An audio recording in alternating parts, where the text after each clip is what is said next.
Do I see Paul? I don't like this split screen. I can't see. It's hard to see everybody. If you open the participant piece, you can see the names there. I do not see Paul in yet. I don't either. Oh, hi, Susan. How are you?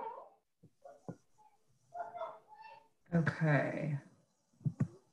We are at 5 o'clock though, Deborah. We are at 5 o'clock.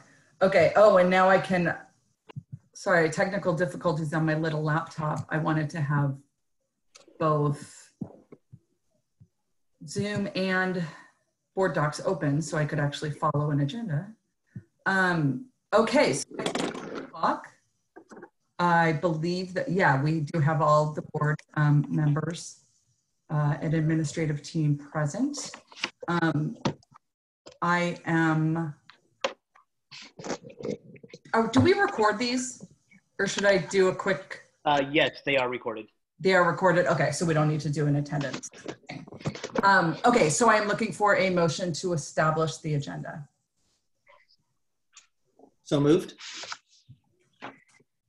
Second. Any discussion? All in favor indicate by showing me your eye. Y'all have that? A favor. I forgot to make an aye and a nay, so I'll do it now. But okay. I'm in favor. Me too. All right, I'm hearing all ayes. Ayes. So the agenda is approved.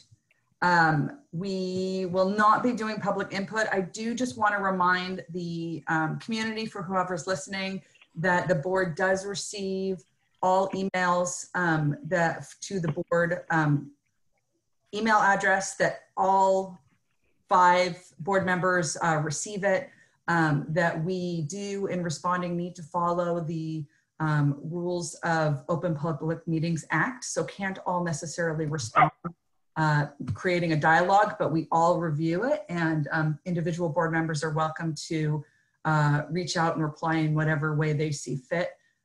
So we would encourage the community to continue to reach out, give us your feedback.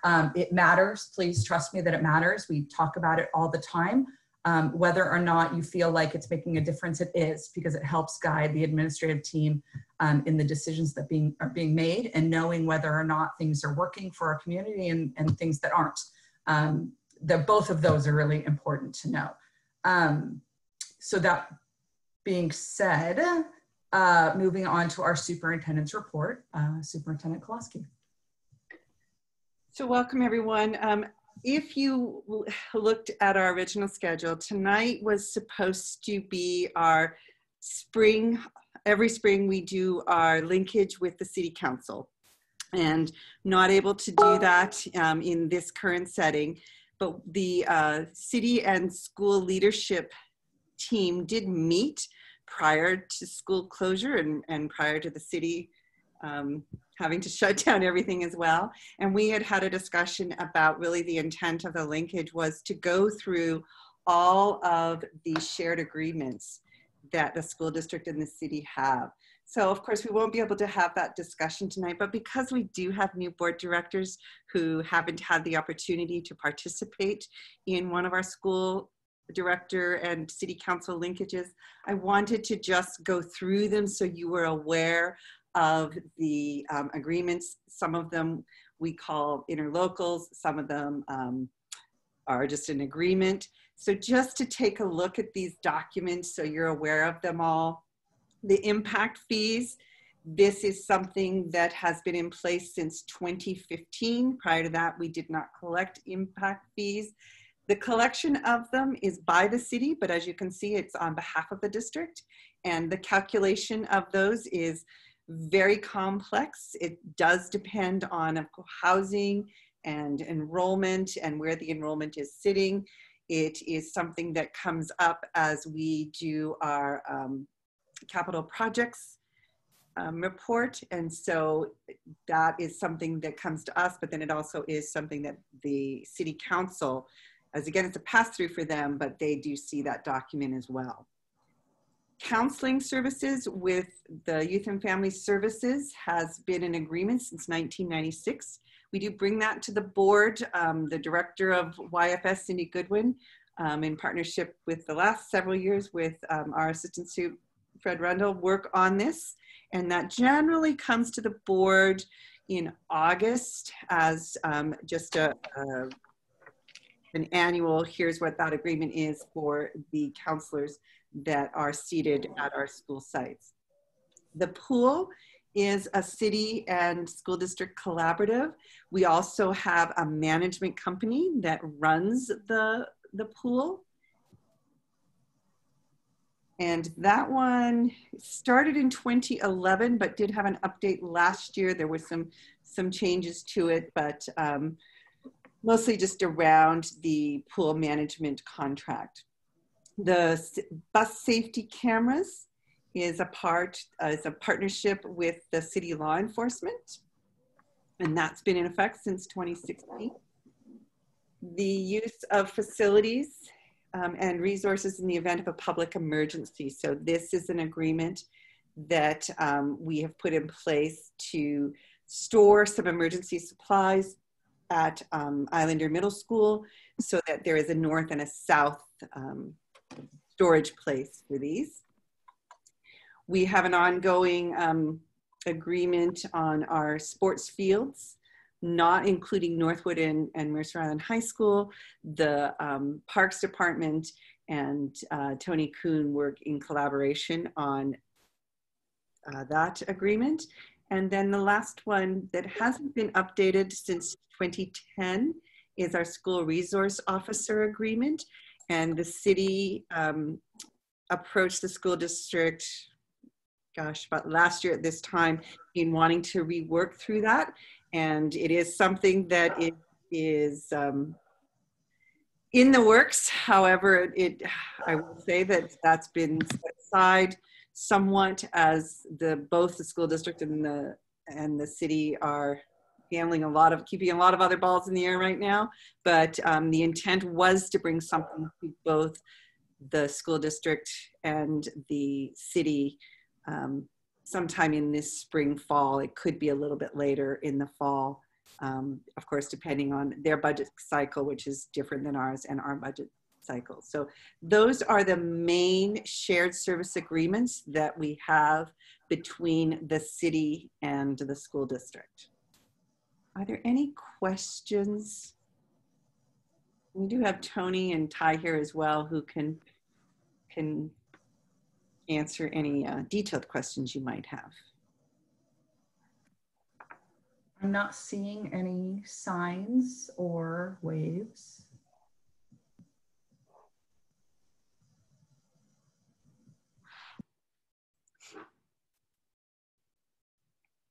All right.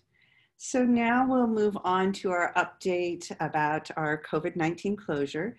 And before I turn this over to Fred for our continuing learning plan, I did want to give you a little update on where we are with a couple of the big projects that we've updated you on frequently.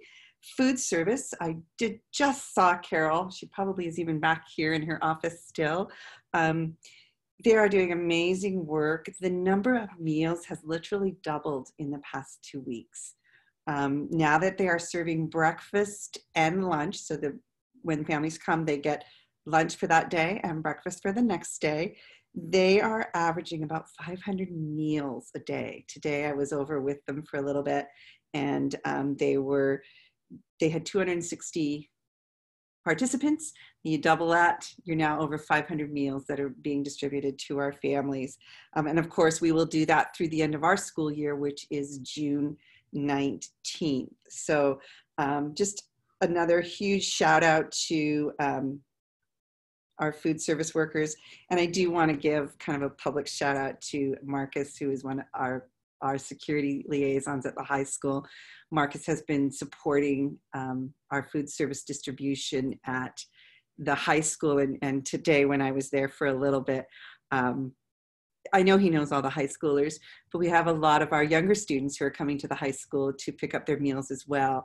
And he knew their names and knew what they even wanted, knew that that student would want the chocolate milk versus the regular milk. And I don't think he's watching, but just a huge shout out to Marcus. He just exemplifies all the great things that happen in Mercer Island School District about educating the whole child and putting students as the priority. So he is, he's doing amazing work during these troubled times, being that smiling, happy face behind the mask for our kids when they come to get their meals.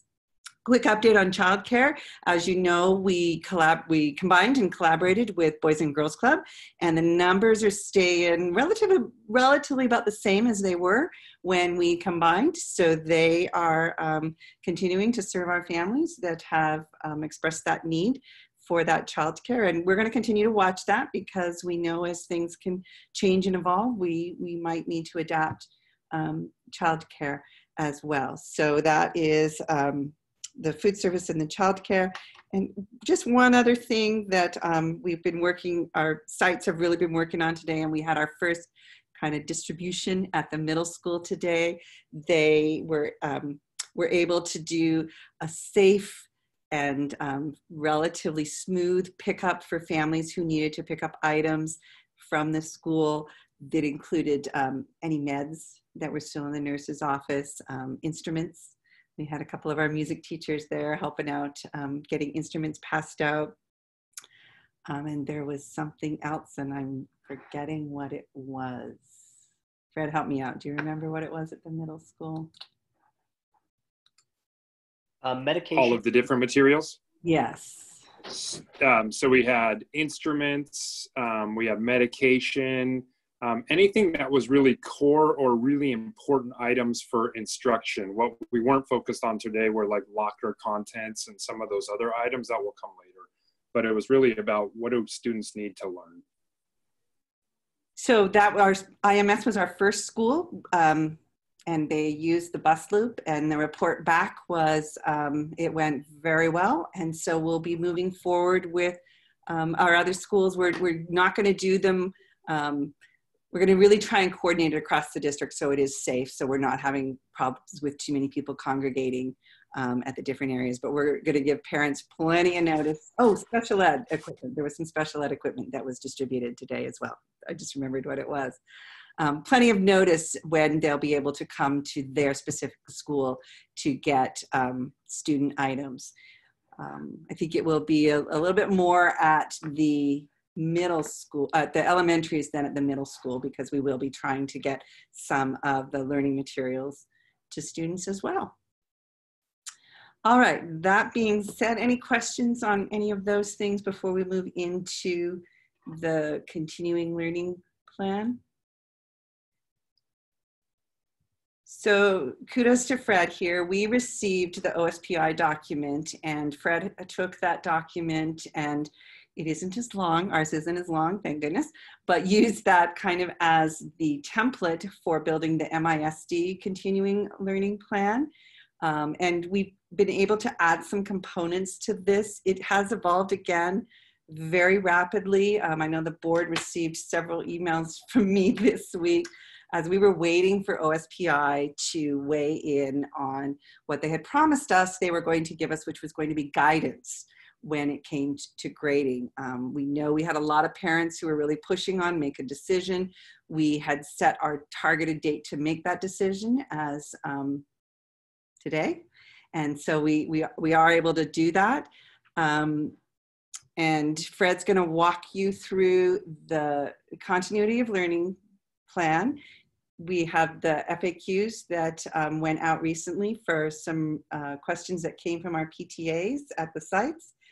We also have all the information for you about the high school credit and how that is coming along. And I know Vicki will be able to give you some specifics as to how many students that's going to impact and how we're working through that. And then we will walk you through the grading process. So Fred, if you are ready, go ahead. Thanks, Donna, and thank you, board. Good evening. Tonight, other voices that I'll be asking to join in. We have 3 members from our high school team, Principal Vicki Puckett, and then our 2 co-chairs from the counseling department are with us, Susan Southern and Jeff Jones. And then our learning services team, we have Ann Dreves, Jamie, Sue Ann, and myself. And our goal for tonight is just to give you some broad overviews of some of the items that are really top of our mind and have had implications really around graduation, grading, attendance, and then any other questions that you would really like answered tonight. So cabinet, in fact, the whole leadership team, we've been trying to figure out what is the best way to communicate to our stakeholders. And as the impact of the pandemic unfolded, we were getting a dribble of information constantly from OSPI. And then we know that we were dribbling that right out to families, and it kind of lacked some continuity to it because it was more about getting information in a timely fashion. Now that things have settled down a bit, what we did, as Superintendent Koloski mentioned, is kind of took the framework that OSPI did and we built our own continuity of learning document. And so this will go live tomorrow to all of our families. And then it will not be a static document, but rather fairly dynamic. And we'll be able to update this along the way. And then once we do, we'll push it out to families and we'll highlight for them what are the significant changes that we've made. So this will become an artifact for all of us to use to kind of stay on the same track. So Andres, if you'll go to the table of contents. We're not going to go through the whole document tonight, but just to give you a flavor of what we tried to capture, we really tried to stick and put our vision, values, and mission right up front. Again, the purpose of this particular document being a communication tool that can be used consistently across the district moving forward. We talked about the importance of meeting the needs of our community, and then do want to give credit to both OSPI and the Kansas State Department of Education. Both of those were kind of anchor documents for this. So there's an element in here around teaching and learning, supporting our students, and then there's parents as partners, supporting our parents and families, and lastly, teaching and learning, supporting our educators. And then, as Donna mentioned, those frequently asked questions that our PTA provided us with, we've added those to the bottom, and then we'll update that as we go along. So tonight we're going to really focus in on the supporting our students. They are our priority, and that's where some of the impact has been taking place as we've been moving along. So let's begin with grading. And as we get to the page there, I just want to remind everyone of a couple of aspects of, and let's talk about graduation as well as we go through. Graduation has been a bit of a moving target already. If you recall, we came to you in August with some significant changes to the graduation document. And I definitely want to talk about some of that tonight with you as just a refresher. But even before I do that, in order for us to be nimble and adapt and really get ourselves situated so that we can best support our students and carry forward with what OSPI had said all along, which is we need to have our graduates graduate on time, and we can't let COVID-19 be the barrier to their graduation and future orientation. So we have submitted to the state per the requirements I-Grant 956, which is our application for our emergency waiver. That is pending approval at this time. And basically, once we have approval on that, we'll be able to start moving forward with working with some of our seniors who may need certain extenuating circumstances to be resolved through the credit waiving process. And Jeff and Susan will jump in here as we go along a little bit about what that might look like. In last week's WASDA graduation toolkit that they had sent each of you and we referenced last week, there are several core policies that we have taken a close look at this week, made some minor adjustments, and I just want to review those with you just so you're up to speed as a board. So the first one is 2409, which is the competency or proficiency credit.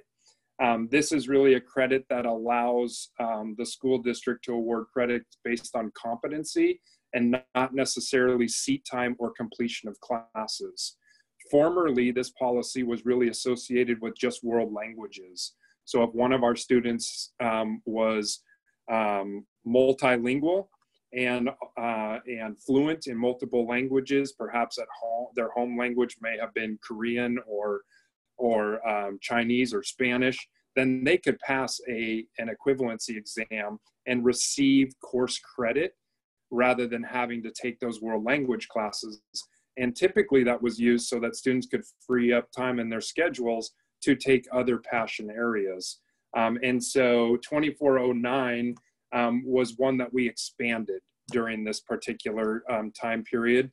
We've always had the ability to do it. We just haven't had as much of a need, but it now includes English language arts, science, and math to go along with world language. And so now our students who have demonstrated proficiency, who may not have a credit or who need to finish a credit, who were on time to graduate or on track to graduate when the pandemic hit, there'll no longer be a barrier. Susan and Jeff, do you want to weigh in on that at all in terms of how the mechanics of that works?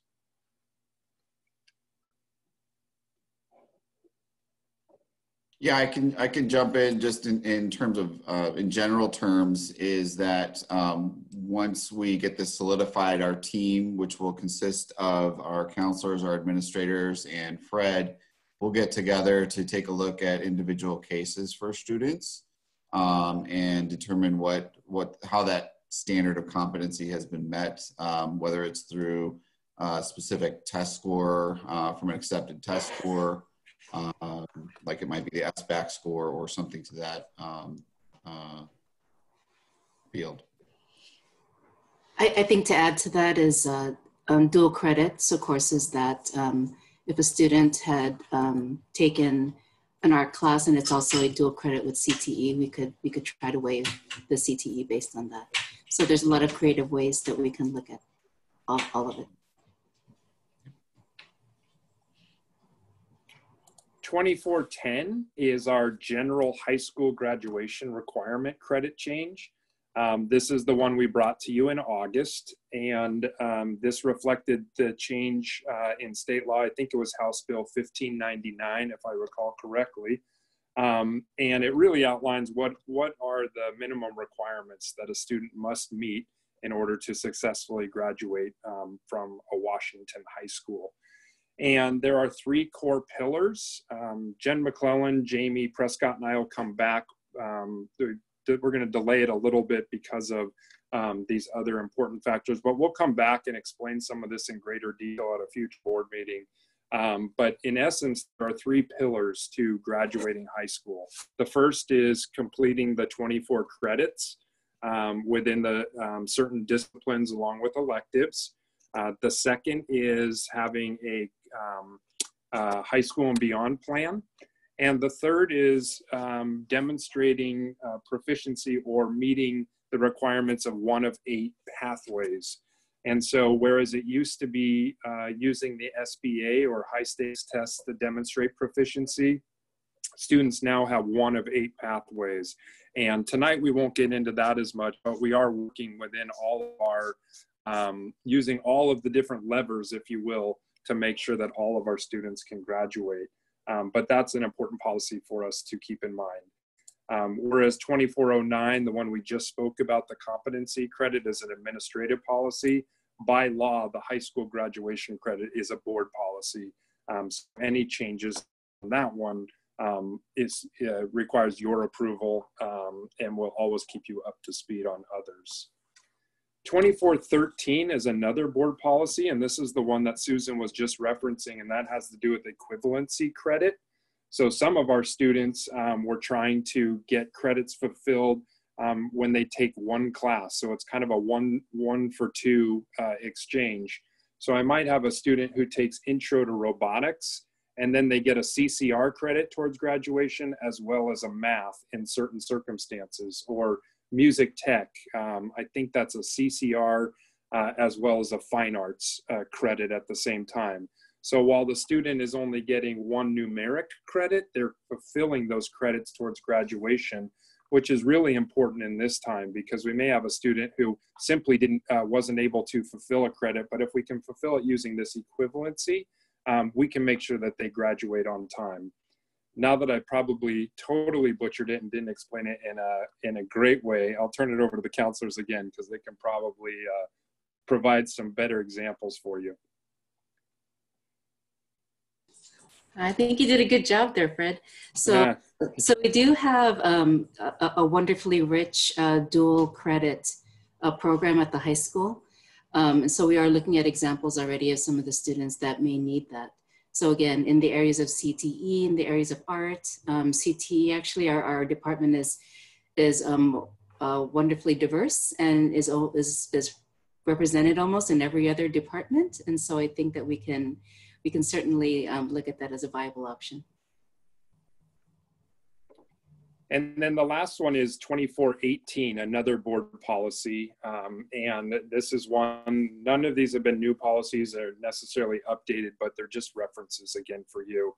This is the waiver of high school graduation credit. Assuming we've made good faith effort and assuming that we've worked with a student and the student has been engaged with us, there are extenuating circumstances that make it allowable for us to waive credits so that a student doesn't have to reach 24 in order to graduate. It is highly rare where those are waived when they're core credits in English language arts, math, science. They're mainly more elective type credits or perhaps other credits, but this is the one that, this is why, as I started this presentation, we have the waiver process that we're seeking through the state of Washington to allow us to exercise this waiver policy, which we already have in place. So with that, I'm going to turn it over to Vicki in a second and the counselors just to talk a little bit and give you an update, not on the graduation ceremony, that's not for tonight, but just the process they're using to ensure that all of our graduates who were on track when the COVID-19 pandemic hit will continue to be able to graduate in June from Mercer Island High School. So let me take questions and then I'll turn it over to them to talk about process.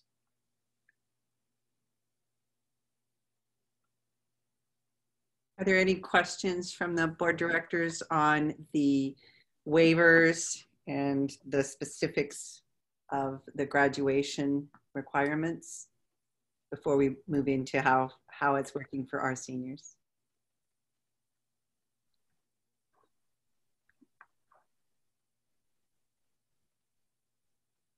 Great.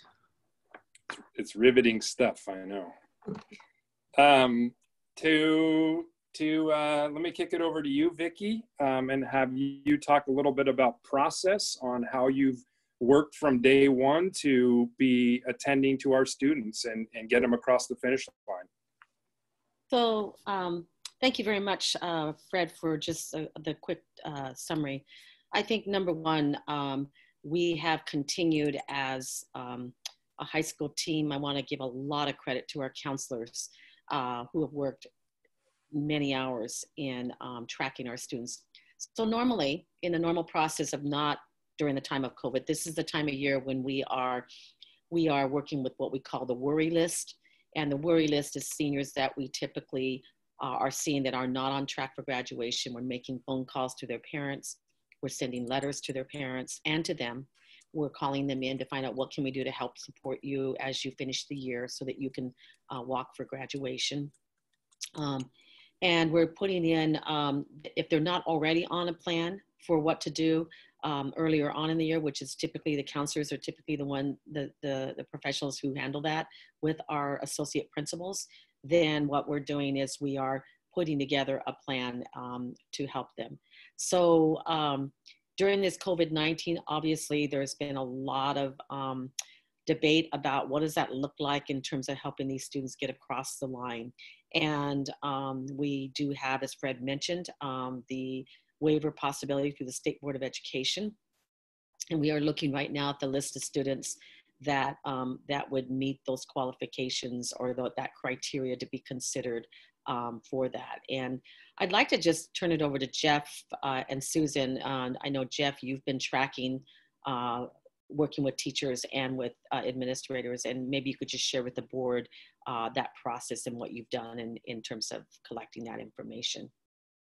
Yeah, thank you, Vicki. Our team has our own spreadsheets that we keep track of our seniors from day one, and monitoring the credits that they have to do, whether they're outside of school that they're working on, or they have credit recovery or whatnot.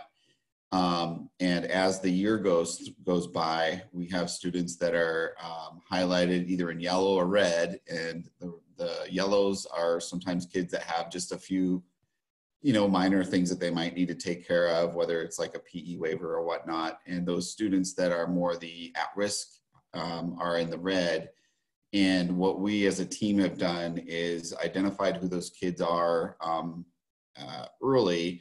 And then as school has closed, we've really worked together with the teachers, whether it be a conference with the teachers and the student and or parent, pulling in the and teaming up with our special ed support teachers and staff to have those kinds of meetings. We also have weekly building guidance team meetings where, you know, we can talk about specific students and brainstorm if some interventions are not working, what else can we do? How can we pull in our other resources like our R&R counselor, our school nurse, and so on.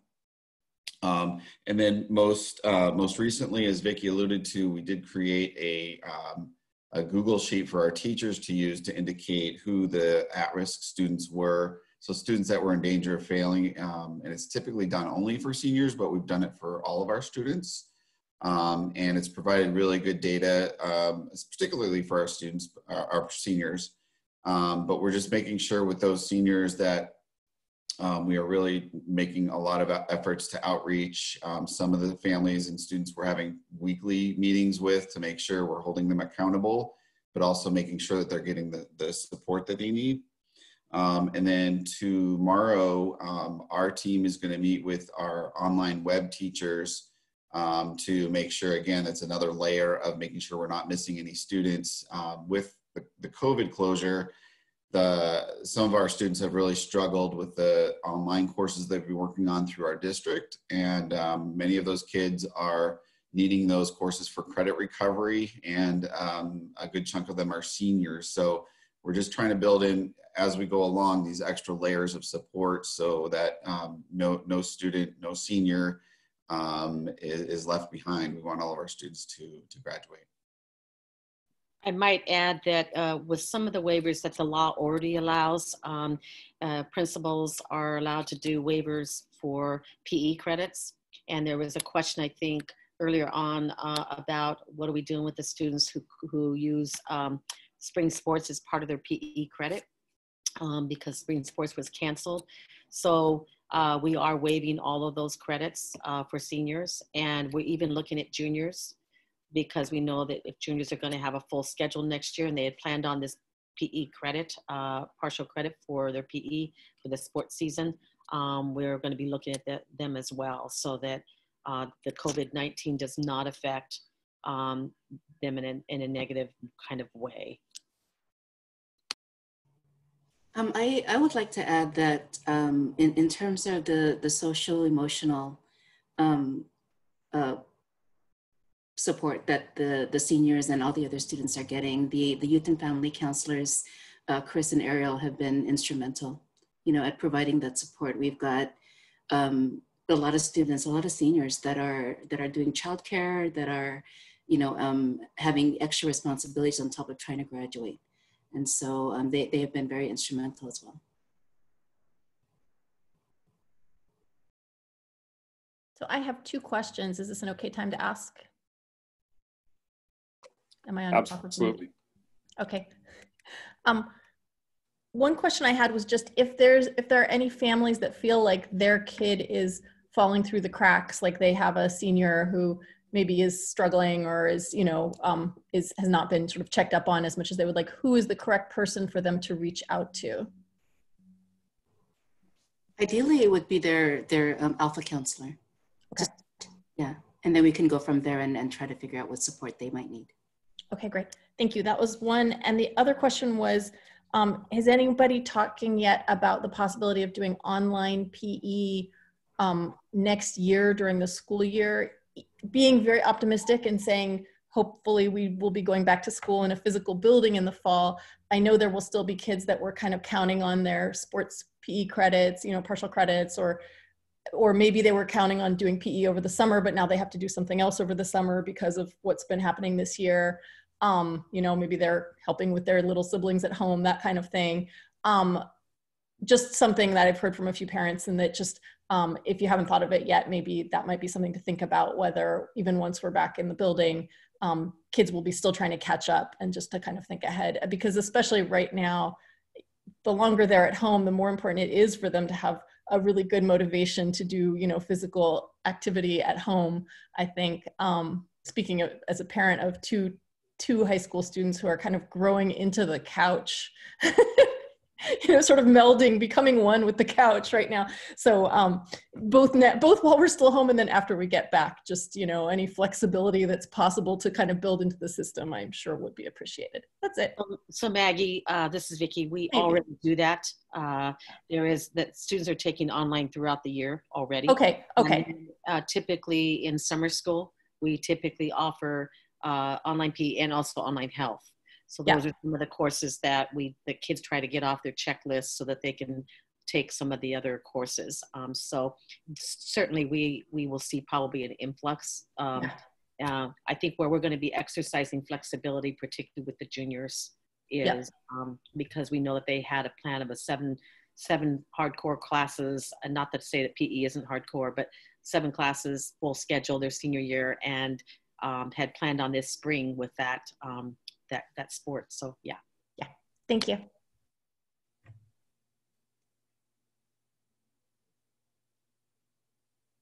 Are there any other questions about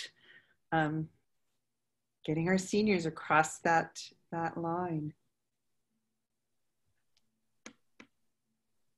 I know our counselors, Vicki and I were talking earlier this week, and I know they've done just a tremendous job of finding every communication tool they can to reach out to those families and make sure that they have what they need, so that every single one of our 2020 graduates will be able to be graduated.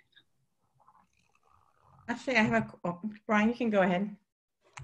Yeah, I just wanted to say, so I had the pleasure of meeting with a group from the Washington State School Directors Association and the Department of Education back in February. And one of the points of conversation we had was reporting up to the federal level the great success that Washington State is having in high school and beyond, and pathways. And we have a really robust system here in Washington State, but I want to give appreciation to all of our counselors and our administration at the high school, because I know you're on the ground and you've been doing this for a long time. And so adding a little bit of flexibility is fantastic, but you've been doing a great job with our students. And so I just want to say thank you for keeping that up and continuing to flex your style. Really appreciate it. Thank you. Appreciate the comment. Yes, so I ditto Brian's sentiments, and also wanted to ask, as you're tracking all of our students, what are kind of right now your sense, if you haven't been keeping track, but just like how many percentage of our seniors are struggling to meet their credits, or you know, how many of them are in danger of not being able to graduate? So we have, we've been tracking it, you know, along the way since the beginning of the year. We anticipate that it's going to be fluid, you know, as the weeks go on. So we're tracking about a third of the senior class right now, about 60 students. Half of them are in the yellow, half of them are in the red, but, you know, again, you know, there's a spectrum when it comes to those colors as well, and the danger factors. So we really are looking maybe at a small handful of students that we might have to use a waiver for. But again, you know, we're really working closely with them and their families. I'm sorry. Did you have another? You went off. Okay. I just want to, since we're talking about seniors, there is a Facebook group called Celebrate MIHS Class of 2020. And it was formed from the graduation committee, I believe the planning committee, and they're just, you don't have to be a family member of a graduate, just basically supporting our graduating class and doing what we can to celebrate them between now and whenever. So I encourage you to jump on Facebook and find that group and become a member so that you can follow along and join in anything that you might want to participate in. Thank you so much for that, definitely. Note that our leadership team at the high school is also looking at different ways to bring the high school community together to celebrate the class of 2020. So April 30th, everybody, wear your crazy hats. We're telling all the students and the staff to wear crazy hats on April 30th. Hats off to seniors. And I'm going to do a plug for our PTA Council annual Gradgrams. It's something that they've been doing for years, and I know that they are still planning on moving forward with that. So watch for information about Gradgrams, and I challenge the community to really flood, particularly our class of 2020, with all of the wonderful thoughts that Gradgrams can bring to them. So thanks to our PTA Council for that ongoing work as well. And to our 10th and 11th graders who are thinking about their graduation going forward, we are certainly thinking about them as well. And I was online this morning with a number of the teaching and learning directors from around the Puget Sound region.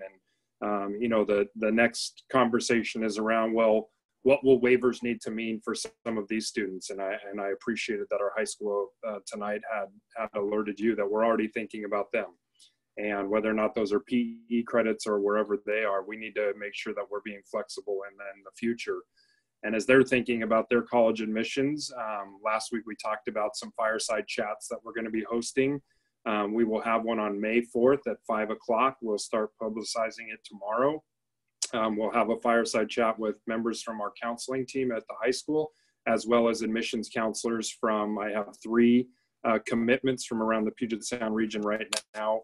We're hoping for 1 or 2 more to join as well. We'll have a live fireside chat similar to the way we do the board meetings, where there'll be a panel and people will be able to submit questions that they have about what will admissions look like in the COVID-19 era. So we have some community forums coming up to provide information as well. I'm wondering if Meghana has any questions, since this is her class. So for her colleagues, does she have any burning questions that haven't been answered yet? No burning questions. Just on behalf of the class of 2020, and extend a thank you to all the administration and staff that's been working so hard for our celebration and success, which has been really gratifying to see. Such a heartwarming system of support. So thank you.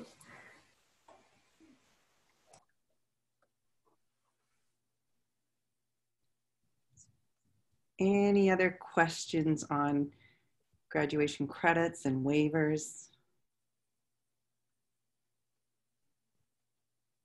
All right.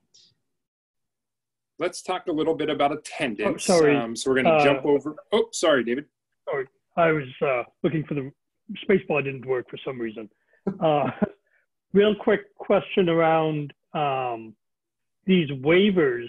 Would they apply to juniors as well? So we might have to look at this next year too?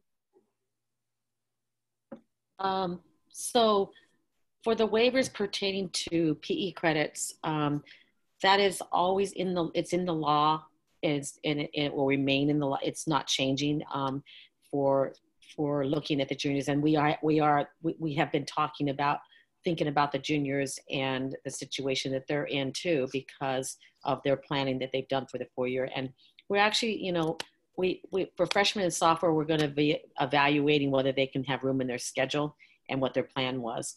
For the waivers pertaining to the state right now, the 22 credit waiver that is through the State Board of Education. Right now, it's my knowledge that it's only pertaining to the seniors that are currently going through this. I couldn't tell you what is planned at the state level for juniors at this point right now. I don't think they know yet. Am I right, Fred? You are correct. Yeah, The that waiver might, process will expire July 31st at this point, and then they'll reconsider for next year. so if there's any juniors listening, they should probably talk to their counselor about any complications in their schedule as a result of this. Definitely. And just keep in mind the counselors are working pretty hard in a couple of areas. They're really, really spending a lot of time with their seniors right now, especially the seniors that we need to help get over the line. And they're also helping with social emotional support for our students that are in situations that are not ideal for learning right now for them. And so helping them, holding their hands through some of that process. That definitely the juniors, we are going to be exercising some flexibility there, because we know that some juniors already have their schedule planned for next year, and we'll be looking at that. Our counselors will be looking at that in our administration. And I think, David, to your point, yes, we're very focused on our class of 2020 because of school being closed for the rest of this year, but we do have to be looking out to what is the future going to look like. How are we going to adapt within this current 24 credit model? And so I would encourage our local board directors to pay close attention as we have to adjust based on what happens with the pandemic and what happens for our students next year. You know, we don't know exactly what our fall reopening is going to look like. And the State Board of Education has to weigh in on a lot of the waivers. And so anything that we can push on from the level of the leadership, I know WASDA really pushed hard on the State Board of Ed in really making sure that our students are going to be able to cross the line. And I know that there's always been a lot of conversation at the legislative level about the 24 credits. Right, Meghana? It was something that she's pushed on 2 years in a row now when we've gone to Day on the Hill. And so I think that if nothing else, we need to be really cognizant of what kind of flexibility do we need in that, and how do we work as leaders to make sure that as this continues to evolve, our students are supported in a system that is set up to be very stringent, but definitely is going to need flexibility as we continue to work through how school is going to evolve and change.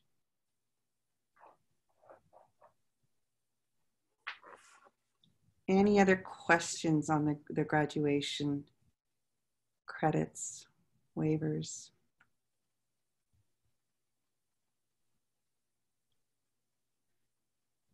All right. All right.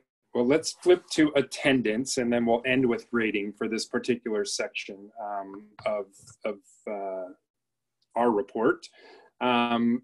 Attendance is something that we have taken into great consideration throughout this process to try to figure out, what does it mean for a student to attend?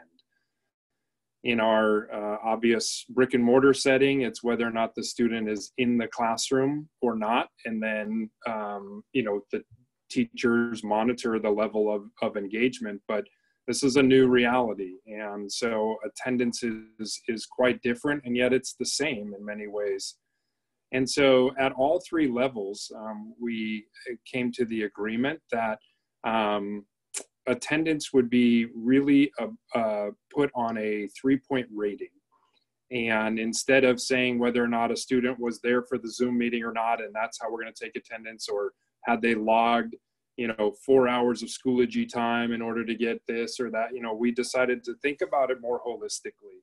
And that a student's attendance is really about engagement.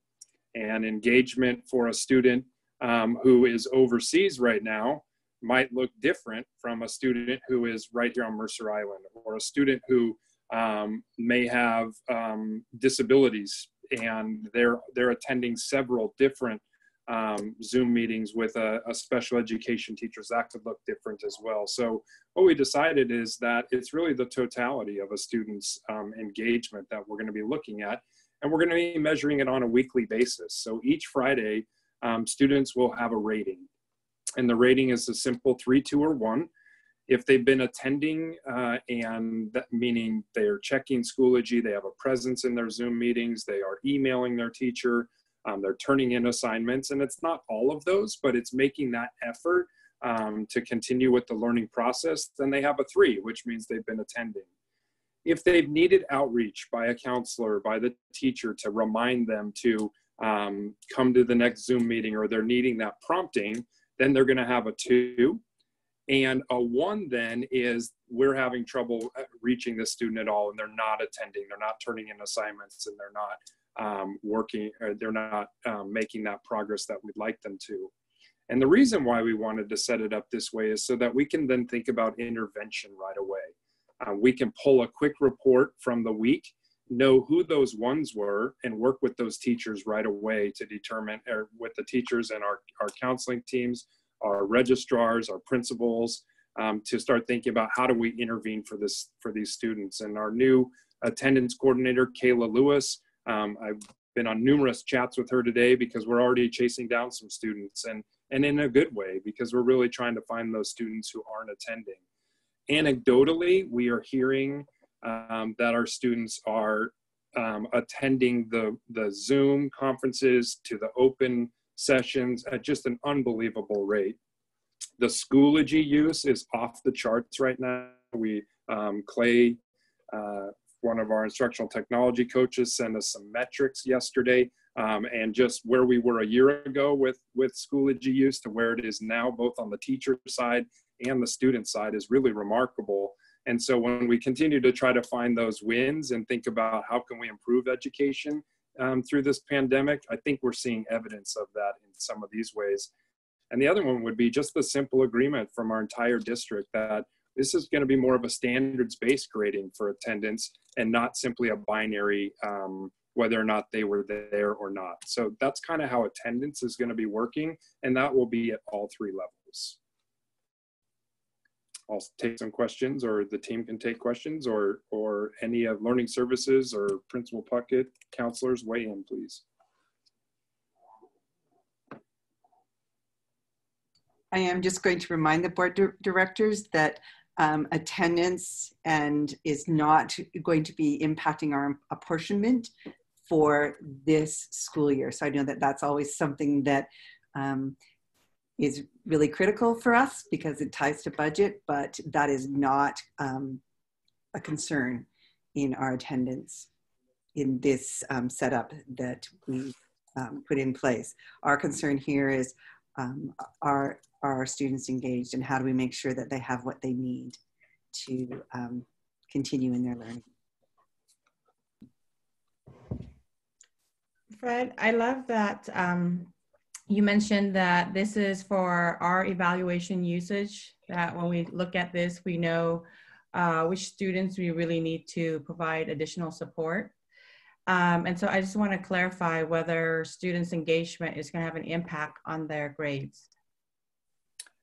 Student engagement in the OSPI document and what we've been trying to move to as a system will not be the factor in the grades. It's not about the attendance at the end of the day, and we're emphasizing the quality of the attendance rather than the quantity as well. It is not a factor per the OSPI guidance that we receive, as well as where we're trying to move as a system. And we've been a long time in our elementaries, and our middle school is moving there. And then now we're starting to entertain those conversations where it's not, I get 5 points for just being in the class, but rather it's about the learning. So that's where we're moving now. Okay, so then just to, even if our students don't seem like they are not engaging, then it has no negative impact on their grades. It would be, to the extent that they're not turning anything in and not engaging in that way, that's where the impact would be. Or if we're asking them to demonstrate learning, some of that demonstration may be through turning in assignments or Seesaw or something where it's interactive. If they're not attending or engaging in that way, that would have a negative impact on their learning and therefore their march towards proficiency. But simply never showing up to a Zoom meeting, but I still get all the work done and I'm emailing the teacher separately. and because I'm trying to stay up, they're not going to get dinged for not being at every Zoom meeting, or they're not at, at every office hour, if you will. Okay, thank you. I would add to that we would want that student to register on our radar anyway, because we would be concerned about their well-being if they're not engaging at all in the classroom, whether they're doing their work outside of school or not, or on their own independently, because we just want to make sure that they're okay. I think I just want to echo what has been said. We are very, very concerned that in the 1, 2, 3 system, that if they're the students that are being rated 1, these are students who are not, they're like crickets. They're not showing up anywhere. We're making calls right away. We're talking to their parents. We're talking to them. We're wanting to know what we can do to help them, because there's just a variety of different circumstances. Their classroom, we don't know what their classroom looks like because we don't live in their classroom every day. And so I just want to emphasize with the board that the approach we've been taking all year has been, what can we do to help you? What's going on that maybe we can help you with those barriers? It's not, gosh, you didn't show up to class and so now you're dinged. And we are totally turning that around. We've been turning that around for the last year. And so I want to make sure that the board does know that that's why we are having our attendance people start making phone calls. And teachers, by the way, are making phone calls too on the first try. The teachers that's what they have to do first to try to connect with the student, because they're the ones who are the closest with that student in connection with them. And hopefully by hearing from their teacher, it will make a difference. And we do have a few students that's going on right now that we haven't heard from them. I think if there's a silver lining to this whole situation, it's that the parents and the students really know who their academic team is, because they really are hearing from all of us, and we're all keeping in close communication about what's going on with almost each and every student. So it's fantastic that we're all teaming.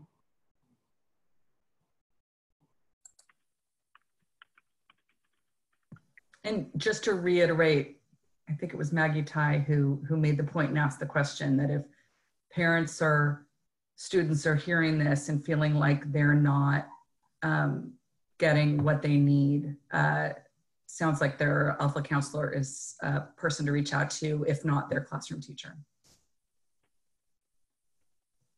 Most definitely, yes.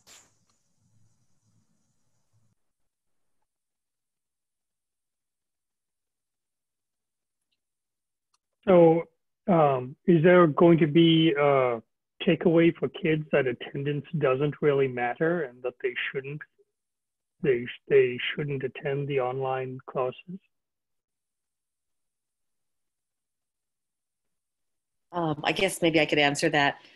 One of the things that we continue to emphasize with our students is that showing up to every opportunity that you have to learn is obviously going to impact you in a positive way, hopefully, and help you to get to that next level that you're going to need to get to for the next year. And so taking advantage of that. So tomorrow I'm meeting with each of the classes, freshman, sophomore, junior, senior classes. Didn't want to meet with them all at one time. So I wanted to be able to pay close attention to each class. And I'll be emphasizing that with them, as well as we're doing a video that we'll send out to students and parents next, either tomorrow, probably tomorrow night. And again, I'm emphasizing the importance of participating. I think one of the things that we're learning through this whole virus situation is how many unique situations that our students are in.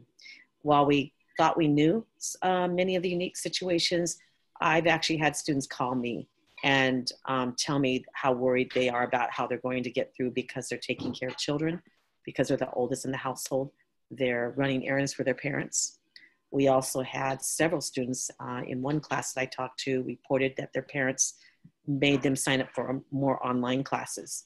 So they're really impacted by the additional online classes on top of their learning now.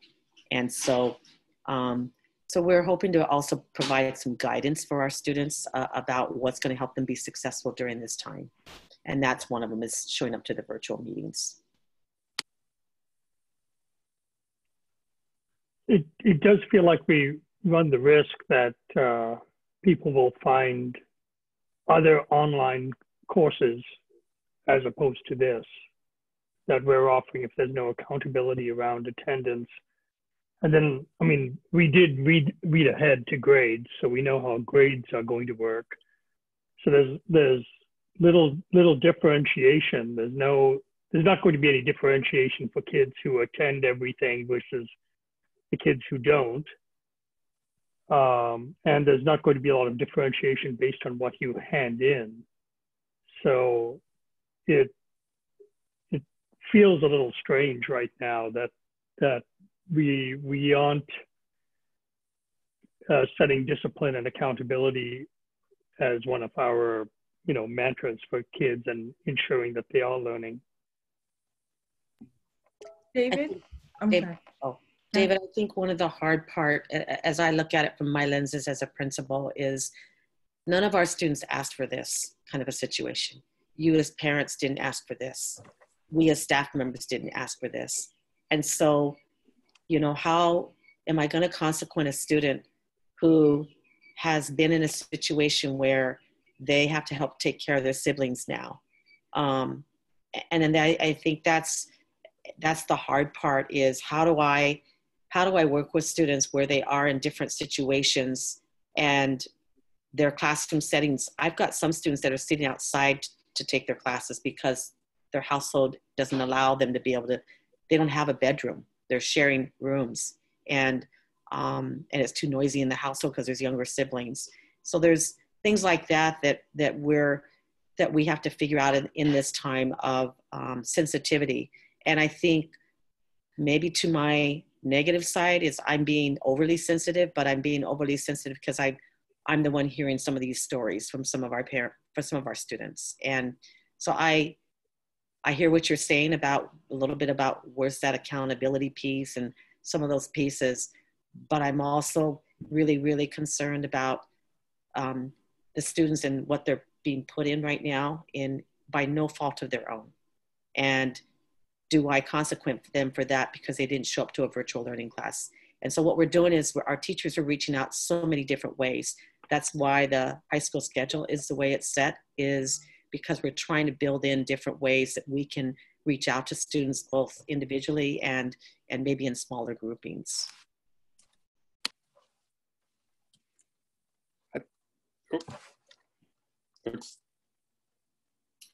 If I could jump in real quick.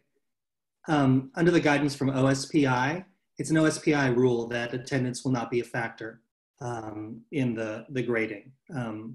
So that's been set, and that's under RCW 28A.600.30. So that is rulemaking that's happened at the state level. And so how we work around in the district, assignments turned in or those things to show competency, those can be figured in. But as far as OSPI is concerned, attendance cannot be used as a factor. And so it's not a local decision. Is this a good time to start transitioning towards the grading conversation, or I want to make sure everyone's asked their questions around attendance to the extent that you need to, and then we can move towards that grading. There is a natural tie, but that's kind of why I wanted to go to attendance first and then grading, because there is a tie to this, and we're seeing why. So one other question would be, presumably the online experience makes it easier for you to understand your assignments and complete your assignments. So there is a connection between attendance. While not direct, you're not going to be demerited for not attending. You probably won't do as well on your assignments, would be the presumption.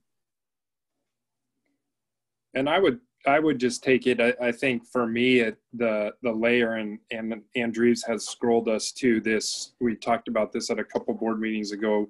Dr. Schlechty's model here of engagement. and having, you know, what does high engagement look like? Well, that's high attention and high commitment versus rebellion as diverted attention and no commitment to it. I think our teachers have been working really hard at the outset to try to figure out, so with the amount of instructional time we have left in the school year and in this new world, what are the most essential standards I need to work with students and help them attain, because those are most central to their learning going forward. And so I think it becomes more about a transformation of learning rather than a transaction. And I think Vicki, you were getting at this a minute ago about another opportunity we have with this impact on education, and that is trying to get students, and we talk about it in the fundamentals as well, to be risk takers. And if I'm that, you know, if I had a C in the third quarter, and I know that I am likely going to pass this course, I think it's up to us, and what we have to reach for as educators and parents and adults is to help students see that let's decrease the stress and let's take some risks as learners so that we can transform our learning and learn more for the sake of learning rather than that transaction to get the grade. And I know that's idealistic of me to say, and it takes me back to probably some of my early very idealistic philosophies of education I had to write in my teacher prep program. But I'm going back there because I have great hope that we can really try to transform students and get them to see that learning is really important. And right now, they really aren't going to have to, the average student isn't going to have to worry about the consequences of doing well or not. It's going to be about learning for learning's sake. And I think about graduate school.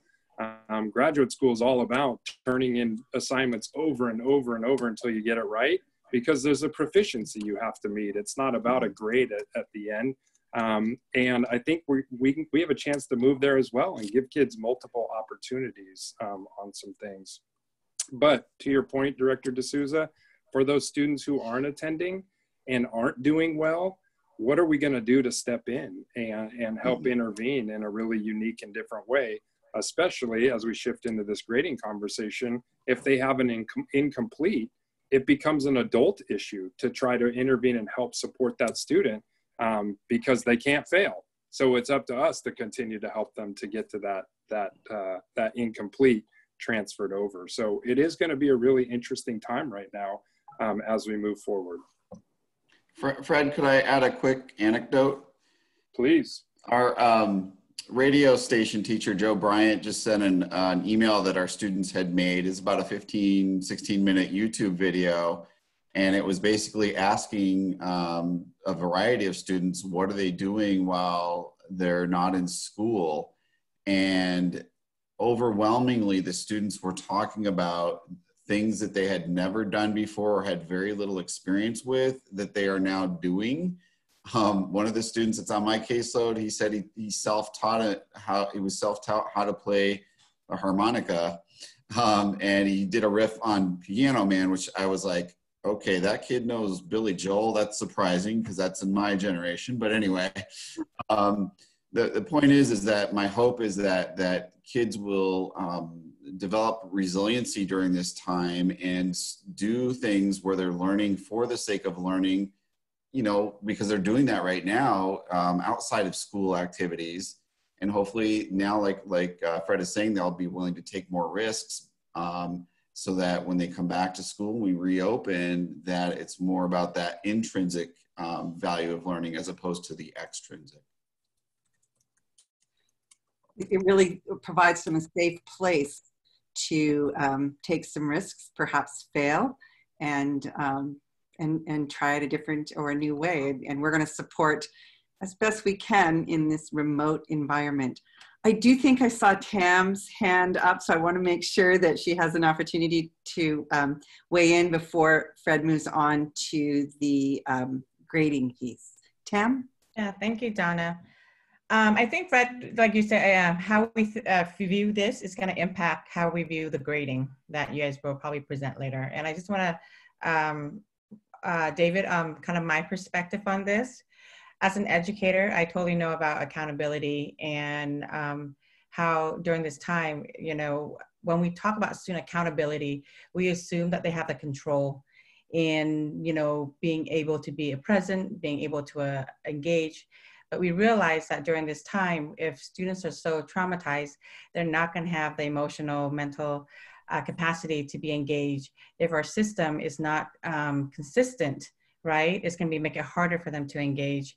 And if students don't have the financial resource or housing stability, it's difficult for them to engage.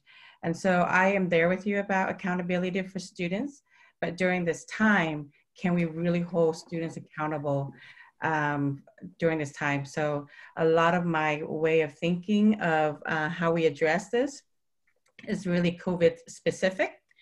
And that, so Fred, I also share some of your lofty goals, you know, of intrinsic motivation.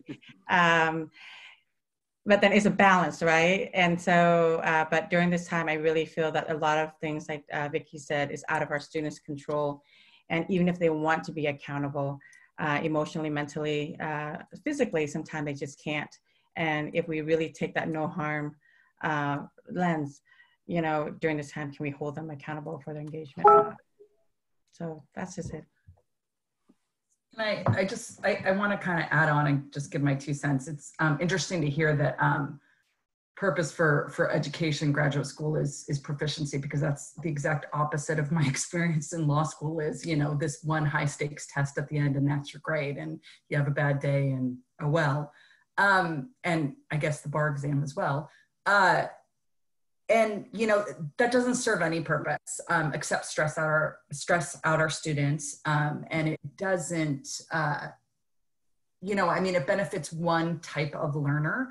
I think what I'm really loving about this whole process, and I'm seeing, hopefully we're going to come out for the better on the other side, is to take away the takeaway that hopefully we're going to compare ourselves less to each other and focus on the learning and looking at, you know, the internal motivation, the internal factors for learning. Right now, you know, when students are all sitting in the same classroom, they're looking around, and we do this, you know, at our work too, look around and compare, like, well, why are they getting that grade? Because I got the same grade and I'm doing so much more. It isn't about that. It's about learning, and it's about preparing for your future. And I think a lot of the questions about attendance are, well, if someone's attending more, shouldn't they get more? But as other people have said, there's so many different ways to quote unquote attend. And if our goal is education and knowledge, then sitting in a chair for a certain amount of time doesn't factor into that. It's the quality of work. It's, you know, what they do to demonstrate that understanding and knowledge. And, you know, so frankly, attendance is, you know, we've got some kids, in fact, I know one very well that is thriving in this environment. It was always a struggle to get to school. And I know that, he is tremendously benefiting as an introvert and, you know, just as an introvert and socially just a little bit more challenged, that this type of environment, he's thriving and you know, doing better than he's ever done. And so I think, you know, and in a way it's you know, why we could either celebrate that or we could compare and say, well, why shouldn't, you know, he be getting higher grades than the other people who are struggling now when this is what is better for him. I think the goal really should be is, what's the best way for all of our students to meet their own needs? And this is really, I think, demonstrating that. I'm really looking forward to where we come out on the other side. And we will. We have been really trying to highlight the silver linings. Tons of examples happening in our schools. Craig sent me several examples today of some of the experiences our students and staff are having this week. But I'll save those because I think it's time to move into the grading conversation. We've already kind of teed that up. So let's go into that. And I do want to apologize to the board. Our goal was to have this document to you yesterday. And as you know, we got late the OSPI document. And so it did just post right before the meeting, and we apologize for that. It's ever changing and evolving. It's somewhat of a sign of the times right now. So Fred, go ahead and talk us through the decisions on the grading. Sure. So kindergarten through 5th grade, at this point, we are going to be sticking with our standards-based grading on the standards that are covered during the 3rd trimester. And since we essentially were nearly completed the 2nd trimester when school buildings were closed, we'll be looking at the period of time from, essentially right after spring break until the end of the year. Islander Middle School will follow a similar path. As many of you know, some of the teachers have been working with standards-based grading this year, and about 40% that is of the staff. And then those who are still using the letter grades will be moving to more of a pass or a proficient, not proficient designation for those classes. They're not credit bearing, with the exceptions of the ones that apply for high school, but we'll talk about those in a moment. So again, it will be really looking at the proficiency and how are students doing relative to the proficiency on the standards. So the high school conversation, not unlike every district across the state, has really been the focal point for us. And I think it's been an amazing journey for all of us in education to really test our beliefs, to really push perhaps what even got us into education to begin with. And so we've all been on our own journey thinking about, well, is there a way to just continue grading in the way that it's been? Or can we use the 3rd quarter grades and somehow influence the rest of the year? Or should we go to pass, no pass, or pass, no credit, like many of the colleges? And then as we saw from OSPI, and Seattle was right out ahead of them a little bit, there's been really this movement to this idea that if we're really thinking about equity, and we're thinking about that do no harm, and we're thinking about how do we ensure that students can continue to make progress and move forward, and we can think about their education more holistically, really emerged OSPI's guidance, which judging by the conversation that I was part of, to be able to hear from Superintendent Kolaski and her colleagues in the Puget Sound region, I think there's mixed emotions about and perspectives about whether or not this is the right idea, and should OSPI have even weighed in the way they did. But they did, and they exercised an option that really gave us some latitude, but gave us some banks of the river as well.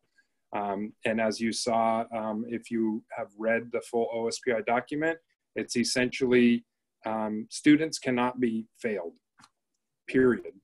There is no failing students during this time. I think Director Din's comments speak to that, and that is the incredible mountains that some of our students are climbing in other facets of their life cannot be barriers to their education and their educational progress. So what we had was, there can be incompletes, and then there can be some measure between that, and we could continue with A, B, C, and D. We spent time as a leadership team dissecting and discussing. We read numerous articles and listened to colleagues and think tanks from around the country. We have a citation list down at the bottom of this for our community and for you to take a look at. We spent time with the faculty at Mercer Island High School, both in an opportunity that Principal Puckett convened, where anyone from the staff could join in on a conversation. The leadership team then followed up with all of the departments to have smaller group conversations. We've been listening to stakeholders as they've been emailing either you and those then coming to our team, or going directly to Superintendent Kolaski. And ultimately, we decided as an administrative team that if we really think about our core values as a school district, that students are the priority, and that we're a learning organization that wants to put learning first, that the best opportunity for our students moving forward now and in the future would be to go with the model where a student, if they're engaged, they're attending, and they're making progress, if they demonstrate the proficiency that would normally pass the course, then they're going to earn an A for this particular semester. And if they don't, they'll earn an incomplete. And then we'll be looking at several options, which could be an extended learning over the summer. We might call that summer school, or maybe it's just extended learning. It could be extended learning next fall for them to demonstrate and make up the parts that they've missed on their proficiency. It could be taking an online class and passing that class and that counting. Or it could be something creative that perhaps we haven't even thought of right now, and we left that door open as well. And so we have a lot of description in there about what got us there, but certainly the fence posts that were created by OSPI were instrumental. The vision, values, and mission of this school district, and wanting to support all of our learners, and knowing that many of them are already earning A's and B's, and a large percentage of them are high achieving in that way already, but those who may not be are still achieving, and they're still making progress. And to say that we can delineate during this period of time between what is a C and what is a B and what is a D, we'd rather have our educators and our students focused on the learning. And what are they supposed to be learning, and how can we teach in new and different ways? And if we're so focused on grading and trying to grade grub or figure out what's a pass and a D, I think we have the opportunity, I think we'd end up taking away. And so in the end, the recommendation that I think we all came to was that this would be in the best interest of the students of Mercer Island High School, and also those at Islander Middle School taking credits for which they will earn high school credit. With that, let me turn it over to counselors, learning services, Principal Puckett, and certainly you, Superintendent Kolaski, to fill in any gaps. So we were able to hear some student voice. We had some students, I had some students who emailed me and did consider all of the different avenues that came from that. But Principal Puckett was able to hear some student voice with some of the student leaders that she meets with on a regular basis. And I know she had I think she called me late that night to say, you won't believe what the kids said. So I'm hoping she has that to share as well. Puckett. Thank you. You know, I would like to preface this conversation as well with do no harm. Do no harm for all students.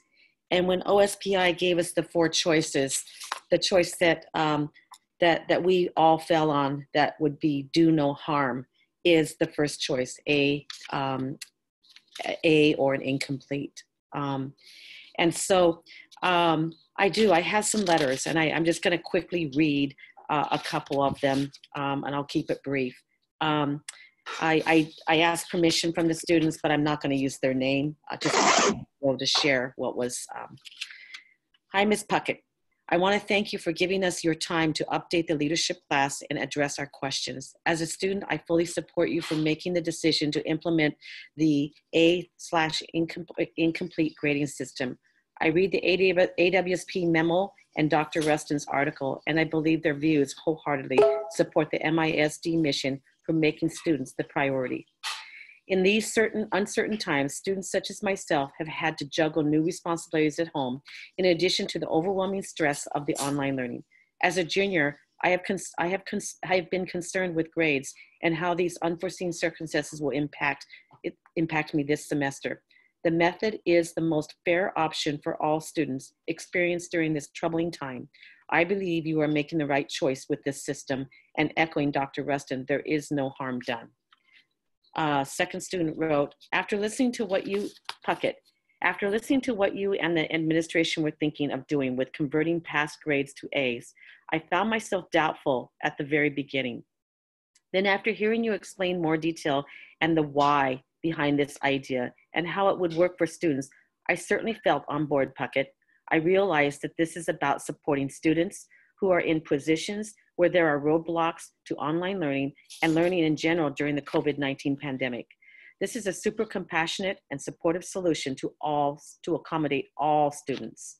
I certainly foresee the vast majority of students will support this system, and the few students who moan and groan that this system does not reward their hard work should be ignored, in my opinion, even chastised. That's what the student said. I want you to know.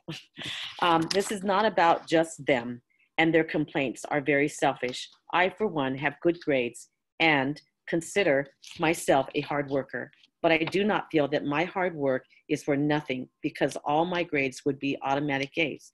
The biggest hurdle for students, in my opinion, is for the average student to keep them motivated and legitimately learning under the system. This is not a roadblock to the implementation of this grading system.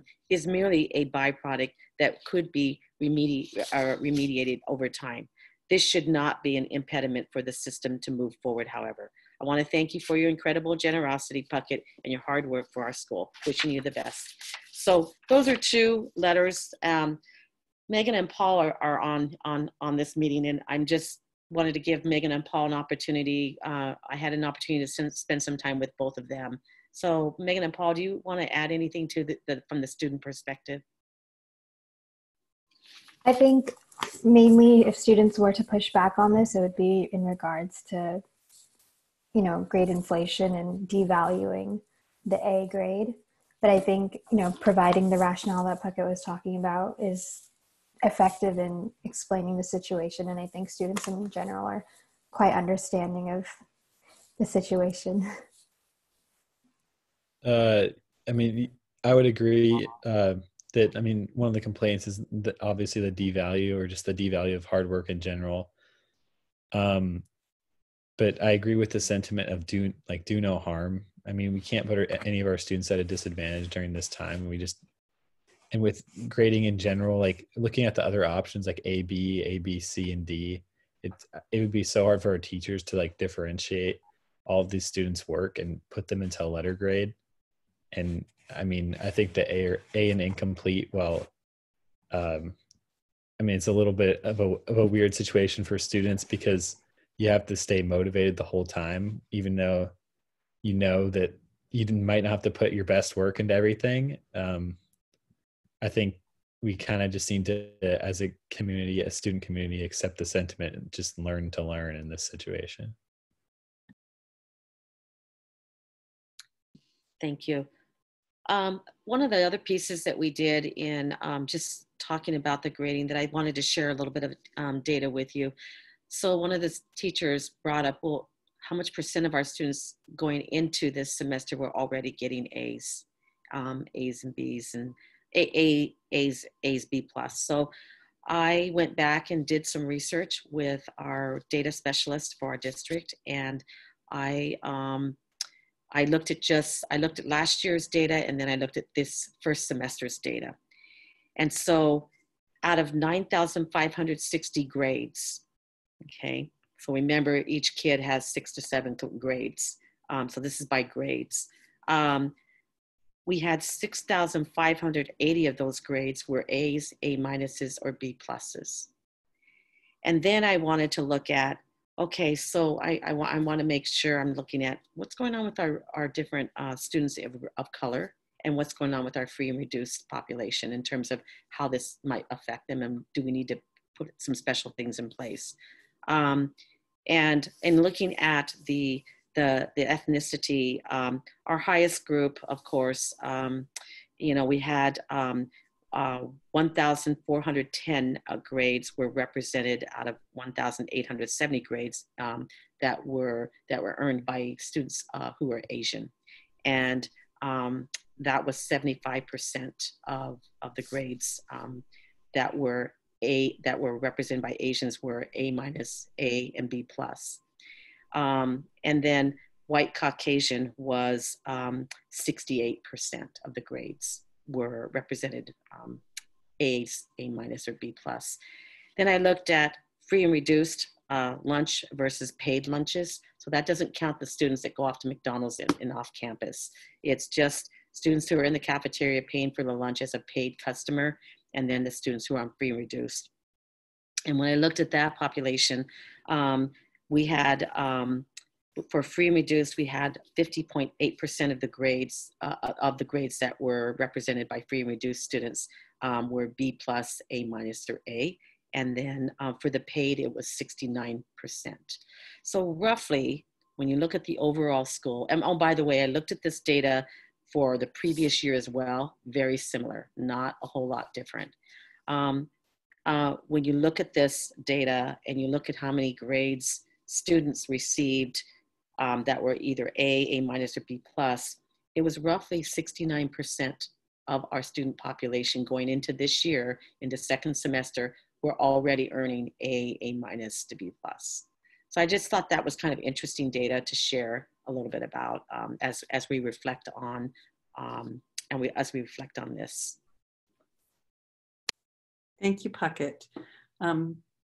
Board directors, questions?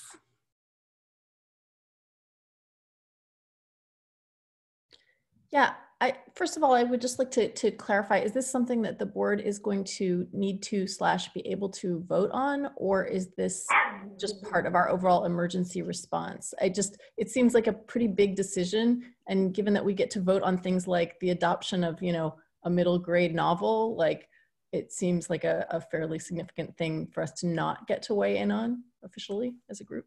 It is an A, it's an administration regulation, so to speak, within the policies right now is the grading. And you also passed a resolution that allows some flexibility there. So this, I don't know, you're probably reflecting on Seattle does not have theirs written that way. So the Seattle board did vote on their policy, but this one is, this is the staff's recommendation to move to this grading system for this temporary time frame of this semester during the COVID-19. So the second semester of the 19-20 school year.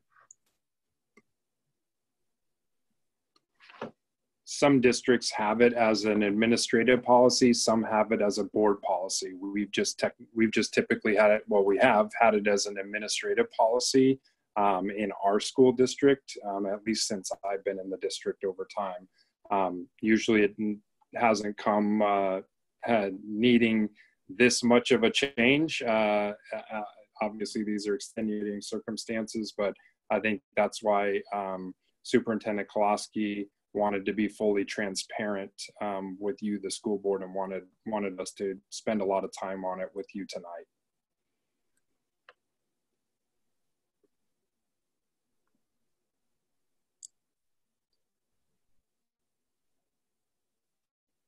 Yeah, the interesting one is the equity and equality discussion that always comes up around this.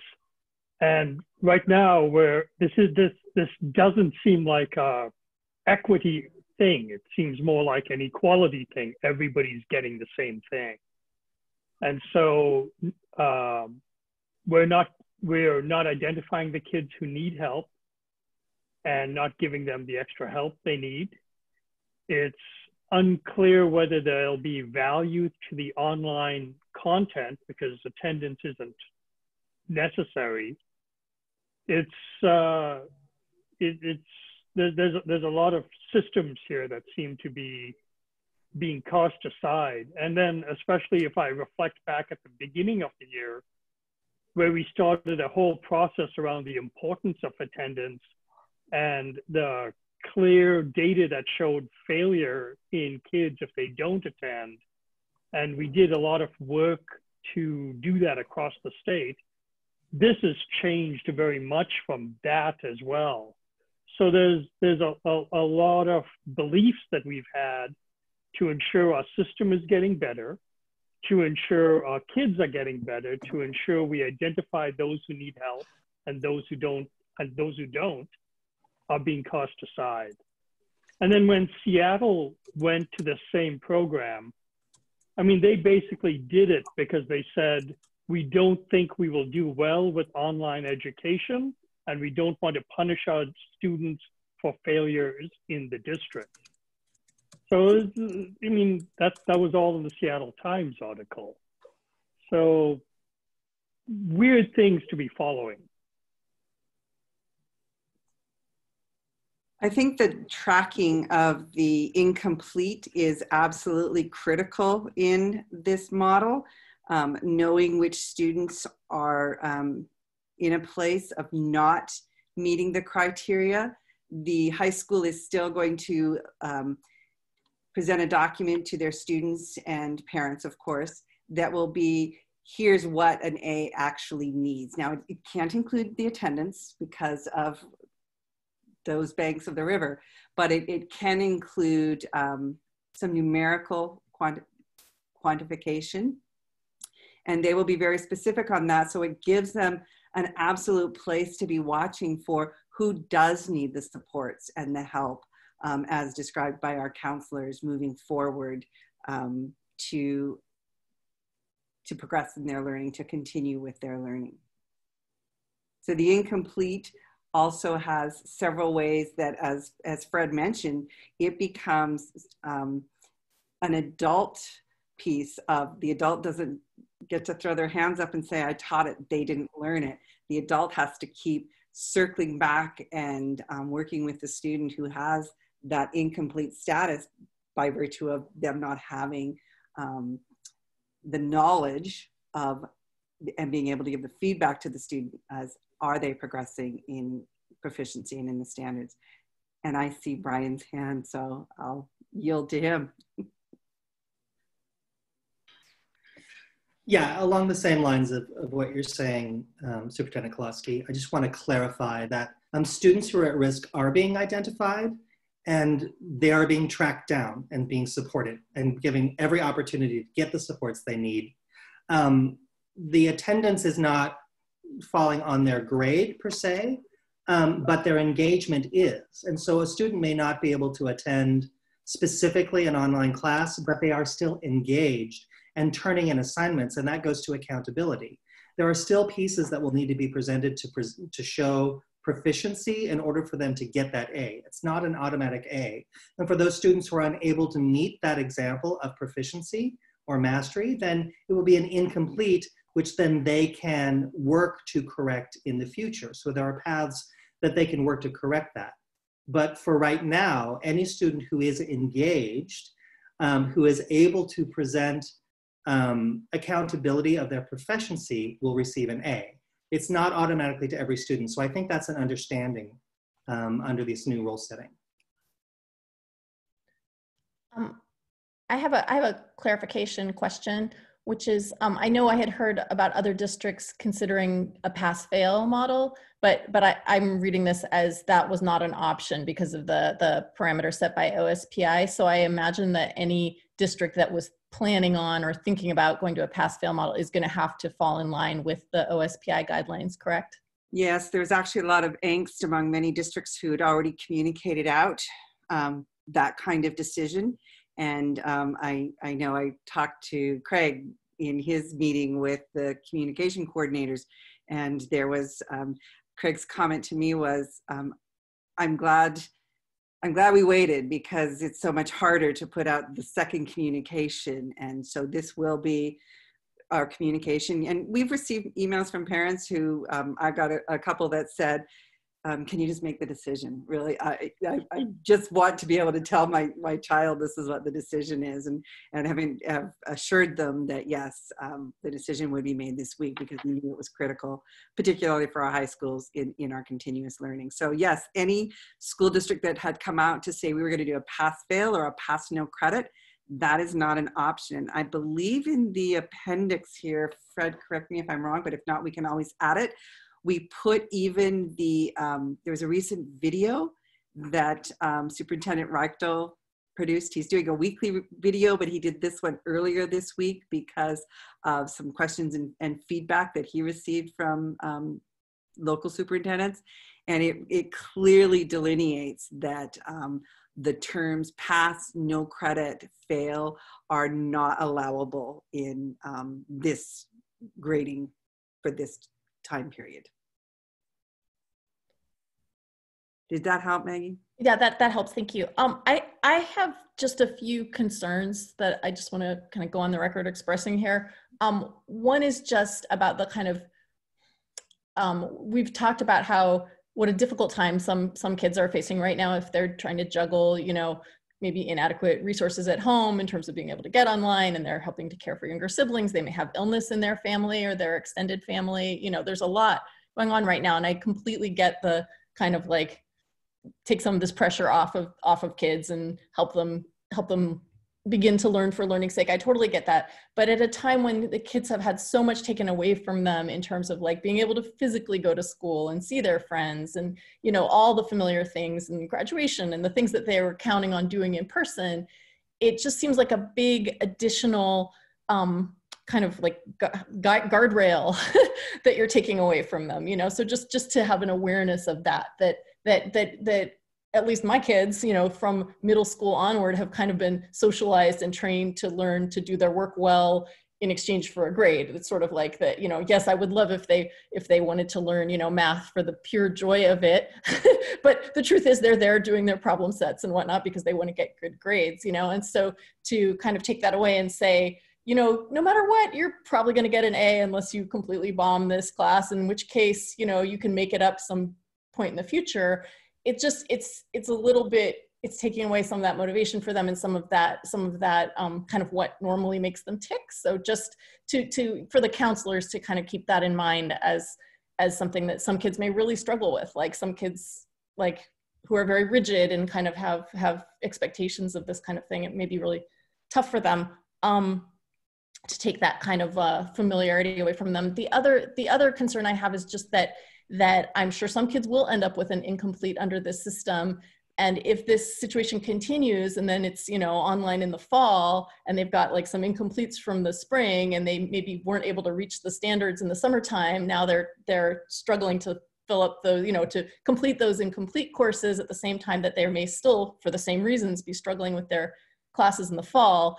I hope people are thinking ahead about kind of how to manage that, or even if they're back in physical school in the fall, and then let's say they're seniors and they've got a lot else going on, nobody wants to have an incomplete on their transcript. And under normal circumstances, there would be very few incompletes on a kid's transcript. So. Exactly, and if I can just address both of those concerns a little bit. I think how this system flips somewhat is it does become much more incumbent on the adults to be tracking students who are struggling.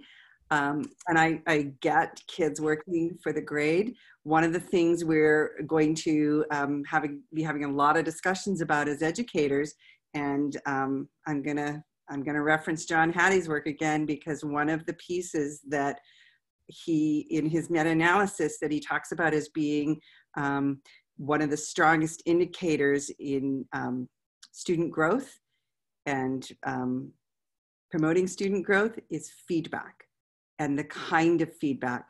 And in nowhere of any of his writings, when he writes about feedback, does he talk about grades being the feedback that really promotes students' growth in their learning.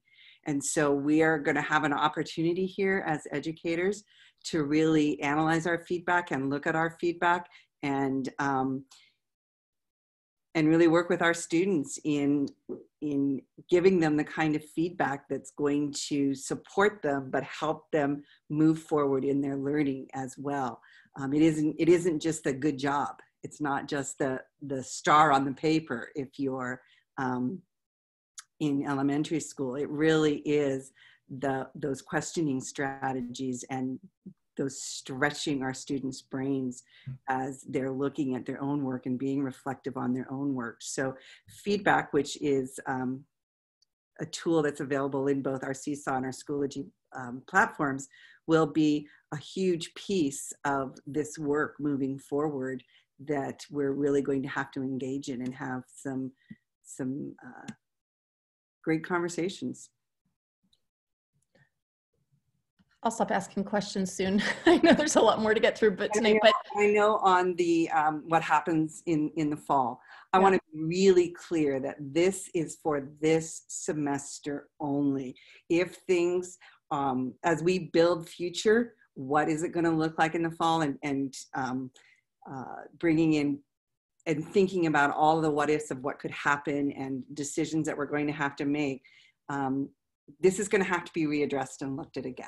And it's going to have to be looked at with some a bit in the rearview mirror, right? Because we'll be able to say what worked and what didn't work. And does that compel us then to adjust this for the next semester for students? So ever evolving and learning, but this is just for this semester. I want to be super clear about that. And can I just ask, this is my last, I swear, on this topic.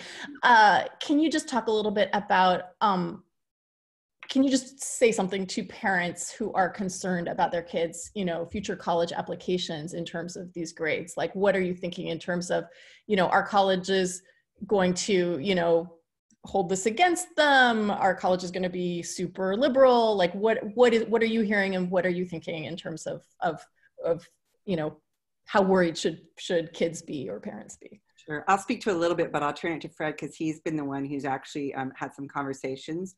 We did attach in the appendix some of the pieces from higher ed that we were able to grasp. Was a little bit disappointed with the Washington State universities and colleges. They produced a joint academic statement, but didn't really address the moving forward. It was just really encouraging kids, you know, to continue in their learning, as opposed to the UC system. The California system came out and was very clear. Here's what's going to happen for kids, and it's not going to impact. And every student now has that to kind of hang on to as they're planning for their future.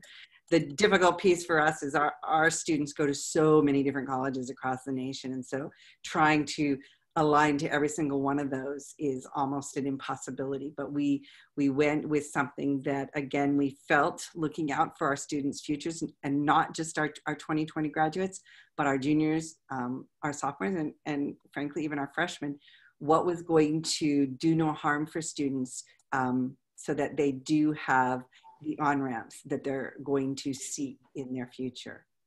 Fred, do you have anything to add? I know you spent a lot of time. Yeah, just a couple things, and you know, maybe our counselors who are on the call tonight as well want to opine. We did put several documents in the bibliography, or the citations, if you will. Two of which were written by the Washington State Council of Presidents, Community and Technical Colleges, and Independent Colleges of Washington. Their initial drafts, and one of them is really a fall 2020 admission statement. It really addresses the contemplation of the pass-fail, or the pass no credit, and how that would be interpreted. So we haven't seen the full reaction to what Superintendent Reichdahl has outlined. However, we do know, in speaking to some colleges, and as I've started reaching out to some to invite them to our fireside chat, I think that's going to be a question we definitely ask them. But we're already getting early indication from our state schools and even our independent state schools that they realize that all of the grades are going to be all over the map in terms of what they mean. And really, it's about what's the learning for the students at the end of the day. That being said, I know that in the OSPI's guidance, they are also requiring that there's a designation of a COVID-19 with all of the transcript scores for this particular semester. And so NWRDC, who runs our student management system, it will be rewriting the codes. And so all of the transcripts will have that. Many of the colleges and universities, and this is where I'm going to kick it over to Susan and Jeff before I get way over my skis here, but many of the colleges and universities already do a recalculation of grade points and of grades by all incoming freshmen or their potential, the students who have applied, their applicants. And so they have their own way of recalibrating everything because they already know that the system across the country is disparate. The way one high school may grade is different than another in neighboring districts, let alone across the state. So Jeff and Susan, do you want to jump in too? Because you're really in the throes of that right now as well. Yeah, thank you, Fred. So there is a website that the National Association for College Admissions Counselors have put together, and this compiles data from all the different universities across the nation and some internationally as well, in terms of what their plans are moving forward. And again, this is something that's very fluid. We get updates on this website quite often in the counseling center, and it's a website that we're probably going to put up on our website as well, so that students can access it and parents can access it with the latest information. Across the board, just generally, just like Fred was mentioning, again, a silver lining is that we are all in this together, and they are dealing with their own challenges and understanding that the effects are going to be rampant, and it's going to happen for a while. And so it is affecting our current freshmen, our current high school students. So definitely they're coming up with good websites that, that we can use as references. Yeah, and I would add too that the bottom line message is just reassurances for our kids. The entire nation is going through this right now. So everyone's going through it in terms of the grading and in terms of what's admissions going to look like. Some of the articles I've read have basically said that kids should try to take control of what they can control. And a couple of college admissions officers were even like, we want to hear from students right now. So kids can take virtual tours while schools are closed down when they normally would take a building tour. They can actually Zoom in or have video conferences with admissions representatives when they have questions. Obviously, they can still call or email, but just reassuring kids that everyone's going through the same thing in terms of impact and uncertainty. But at the same time, the colleges are there for students to help them when they have questions. The other thing to add too is that along with understanding about grading and all the different types of grading that colleges are going to be hit with during this time, several colleges have relaxed their SAT and ACT requirements for students, and that's on the website that Susan was referencing as well. And some of them have even said, even for the next 3 years, they're going to go through an experiment and just say, we don't want SAT or ACT scores, and just collect the data on that and see if that's something we want to revisit or not. So those would be my comments.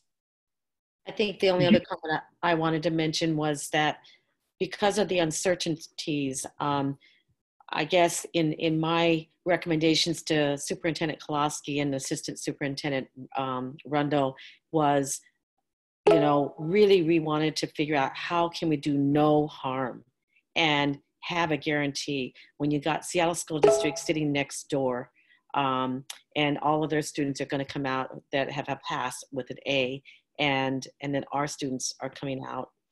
And so we just felt so strongly about, how can we do no harm right now? And we know that things are not normal. We know that the integrity of the A and the question marks around that, but it's an abnormal time, and it's requiring us to think really, really carefully outside the box. And, another thought occurred.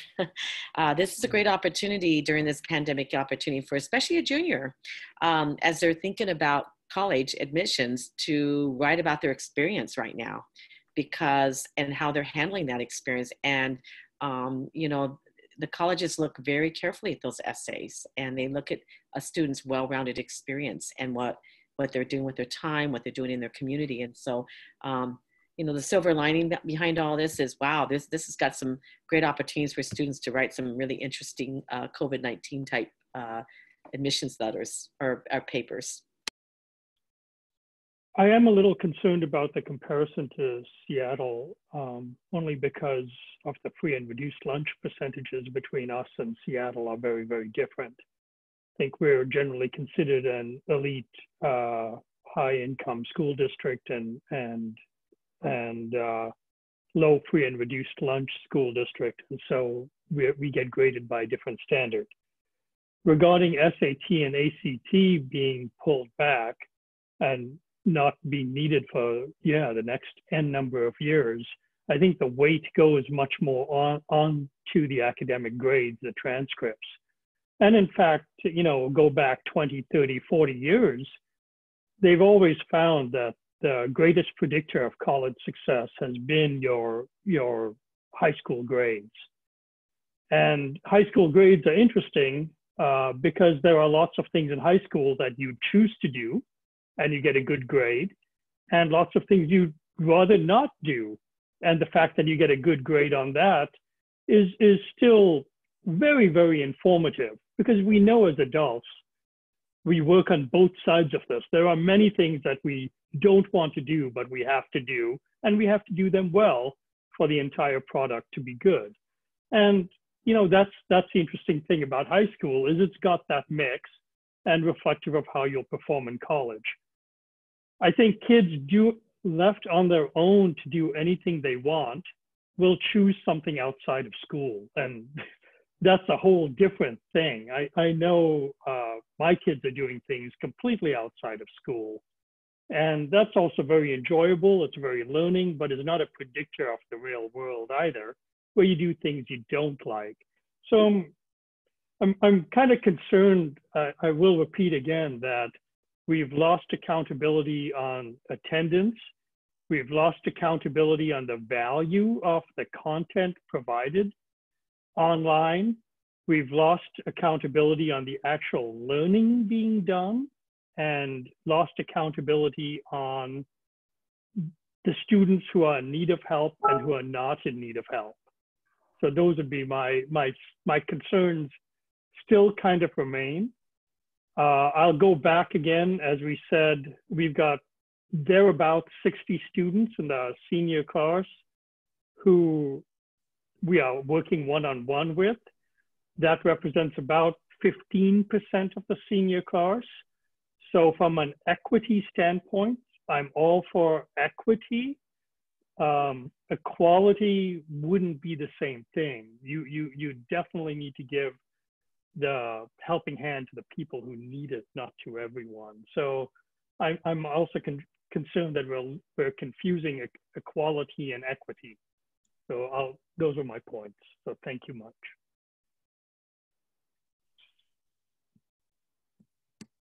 Go ahead, President.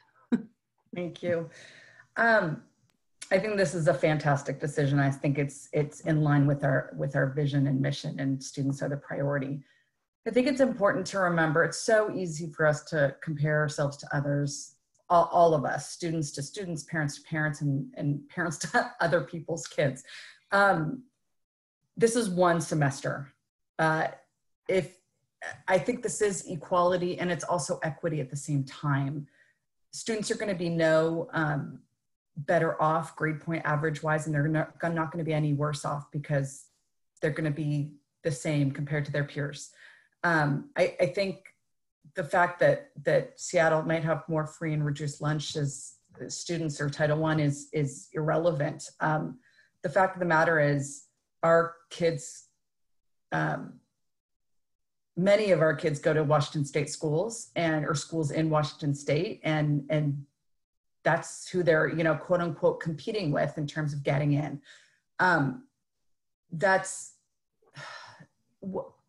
Wouldn't this be such a great time for kids to learn that more benefits than just the grade? They're not better, they're not worse off for it. Attendance, they're not worse off for it. I think we're really sending the wrong message if we're really focusing on that. I think the focus is that, this is a once in a, century thing. If we wouldn't be hesitating to do this if there was an earthquake where, half our homes or students were displaced from their homes. Students are losing their, we've got students who are losing parents and grandparents and other family members. And again, I think the two equitable choices would either be the pass, no pass, or this one. And I don't frankly see much of a difference. You know, we're going to have some students that are going to say, oh, I don't care, I don't have to do anything because I'm going to get an A anyways. Well, that's not true, as Brian said. They still have requirements they have to do where they're not going to get credit. And then also, you know, it's really easy in the workplace to say, you know, I don't want to do that, but I have to collect the paycheck, right? I mean, it fascinates me where there's people in the workplace that say, you know, yeah, I'm not going to do that. And then let's try and shift our focus on to learning. You know, we don't need to vote on this, but I'm 100% supportive. I really encourage parents and students who are questioning this decision to look into it, to do the deep dive into why this is the right choice for our students. Again, even if we make changes to our grading policies in the future, that's not what we're doing right now. This is this semester, and class rank isn't going to change. You know, grade, you know, for those students who want to compare themselves to everyone else, it isn't going to change. We're going to be in the same position. They're going to be in the same position as they were next semester as they are, or as they were last semester. So we just don't always need to be a leg up on someone else in order to have it be a learning experience. And this, I think, is really an example of it. There are such bigger issues right now to focus on. And, you know, most of us in our community are safe. We have families that support us. We have food on our tables. That isn't across the board. It's not all. And I think, as Puckett was saying, we're learning how many it really isn't. But this decision is for them. And it's the right thing to do. I just wanted to say thank you to Director Lurie for the earthquake analogy. I found that very helpful. It's a good way to think about it. Can I also add? So I've been really immersed in this for the last month because I have juniors and seniors myself at the university level. And so even though, you know, I'm giving them grades, they can pick it to turn it into a pass if they want. But I've been spending a lot of time processing through this and just kind of think what would make the most sense for our Mercer Island students. And I think as we're going through this, for me, it really helped for me to try to remove sometimes some of the emotions, but really think through if we are really talking through when we give grades, right? We're making certain assumptions. We're making assumptions that they reflect the student's effort and the level of actually what they are, their content attainment. We make an assumption that somehow is indicative of students' ability and potential, and that the effort and the attainment is actually within the student's control, and that somehow students have equal opportunities to actually, fully maximize their potential. And we know already from so many data points that it is not true on all aspects, where it is so much impacted by their health and mental health and financial situation, the systemic barriers in the education system, and really also about the implicit bias of those in positions, right? And so especially if we are making grading decisions that reflect the pandemic situation that we're in, we really to make decisions from a COVID equity lens. And with that, then I think the only possible solution when we think from a really trauma-informed lens, right, that we can't hold students accountable. And if we already said that we can't hold students accountable because part of their engagement, part of their ability is really on us. And so I really appreciate, David, when you say that how do we as a system still be accountable? And as a board member, you know, that's really my focus, is holding the system, holding, you know, the administration, holding the educators, right? Our whole education accountable for continue doing the work. But during this time for our students, I think the only equitable thing to do is like, if we really truly think from a no harm, then the only thing is to give them a pass. And that's the only option, but because we can't give them the pass and other school districts are giving them A's, then to make sure that no harm to our Mercer Island students, then I understand the A. But I would go one step further. If we truly talk about equity, then that I actually don't like the incompletes, because I agree that the incomplete should be held accountable as a tracking for us as the institution. But I really think that the incomplete still holds judgment, right? On, you know, why are we saying that A, B, C, D equals, right, an A, and everything else is not. So we're still making judgment on what is engagement, what is somewhat level of attainment. So if we're really going through with the equity lens, then let's just give them all A's. Recognize there are different level of attainment right now. That should be an assumption that all of our kids are not meeting certain proficiency, and that we should make as a system effort to make sure that they catch up next year, right? But then this whole incomplete really add more burden to the ones who are already having trouble. So if you're really having a mental health problem right now, I don't see how an incomplete is going to help you, because we're making assumptions that it's a situational problem that somehow with an extra month or two, they will magically get engaged. And if you really understand trauma, mental health problems, that there's really no time for that. There's no like time length that where, you know, that people would just magically get better and get more engaged. So if the board members have any influence in encouraging you know, you guys to change your grading policy, I would recommend not having the incomplete, but doesn't mean that I don't encourage that we continue to provide all the resources and continue to follow up with students who are not meeting proficiency. But just having the incomplete there will be more of an equity problem later on. I have a feeling that Director Jeannie Upton is just waiting to weigh in, but I want to respond quickly back to Director Did, so I don't lose the thought. I agree with your points on incomplete. However, if you look at the rulemaking document that lays out, from OSPI, that lays out, these are your choices, incomplete is embedded in every single one of those choices. How I see this and how we've talked about this as educators, and how we will continue to talk about this, is it's really incumbent on the educators to make sure that we're getting our students over that line that incomplete is representing, so to speak.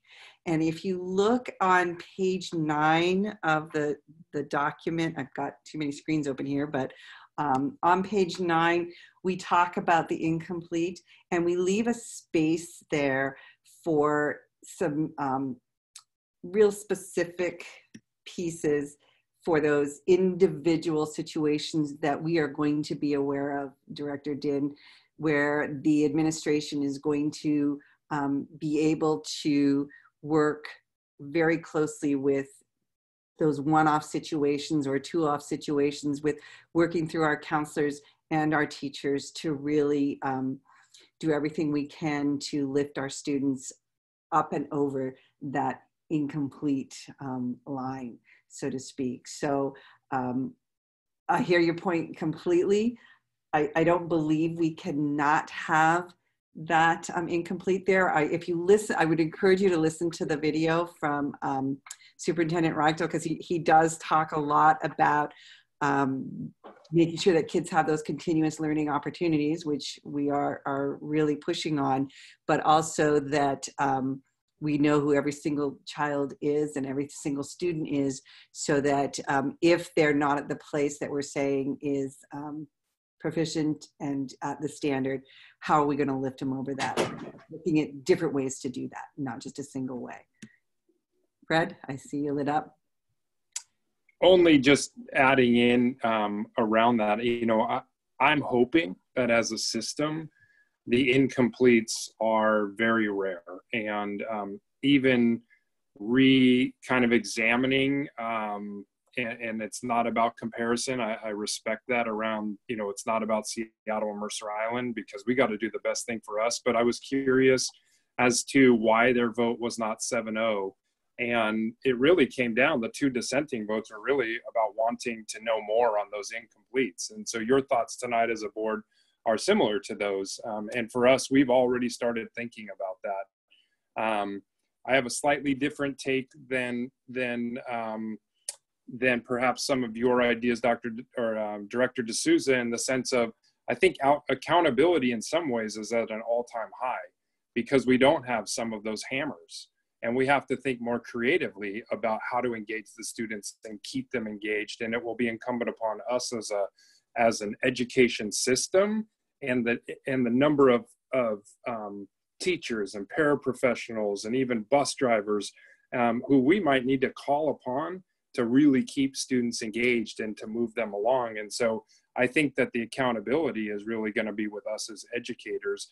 And in listening to the staff meeting as more of an observer that Principal Puckett convened, you know, I did hear a lot of committed voices to teachers really expressing that this feels like what they can, use as the best pedagogical practice for them in terms of assessment, because the feedback has to continue. Students still need to know where they are. It's just not going to be relative to working towards a transaction for a grade, but rather what's going to get them ready for next school year. And I think that's where some of those letters came into you, Principal Puckett, about, you know, I've got to still get ready for Algebra 2, or I need to be ready for pre-calculus. And if I do nothing, my long-term benefit as a learner will be impacted by that. So just kind of a nuance there. I certainly hear you, Director Din, about, you know, where would those incompletes fall in? And we're going to have to start responding sooner rather than later. And I've already started thinking about ideas of, if a teacher has a student heading for an incomplete, we need to know that on May 1st in just a couple weeks, or May 15th, not June 1st, because that will be too late. And it can't be a wait to fail model. We have to be proactive, like our RTI. We need to respond to the interventions. If they're not working, we need to find something else. But I think it will be the exception rather than the norm for these incompletes. I see very few of those in the end. But we've got to do our job as educators, and that's from Donna's and my seat throughout the system. We're all in it together. I just wanted to mention one more thing. I had a teacher reflecting with me in a conversation after that meeting, and he was listening to his colleagues and refuting some of their points. And one of the things that was mentioned earlier was the question was asked, how will students be motivated to continue to work hard? And he says that to receive an A would encourage students to check out and slack off, is what was being talked about.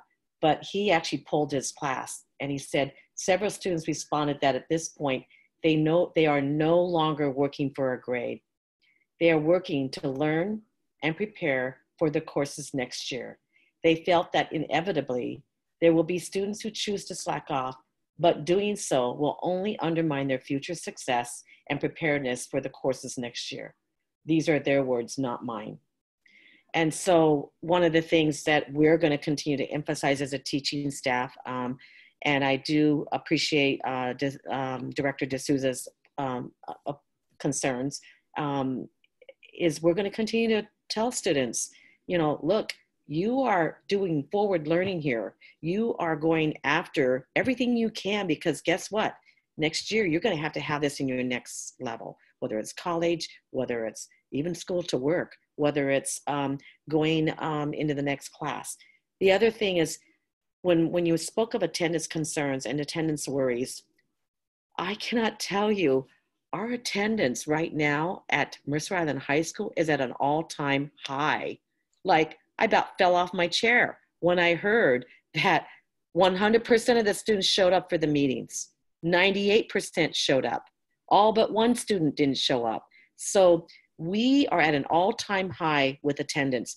I've never seen it before in my life. And And I've been a high school principal forever. And so this is one of those things that when you talk about silver linings, I'm like, I can't believe it.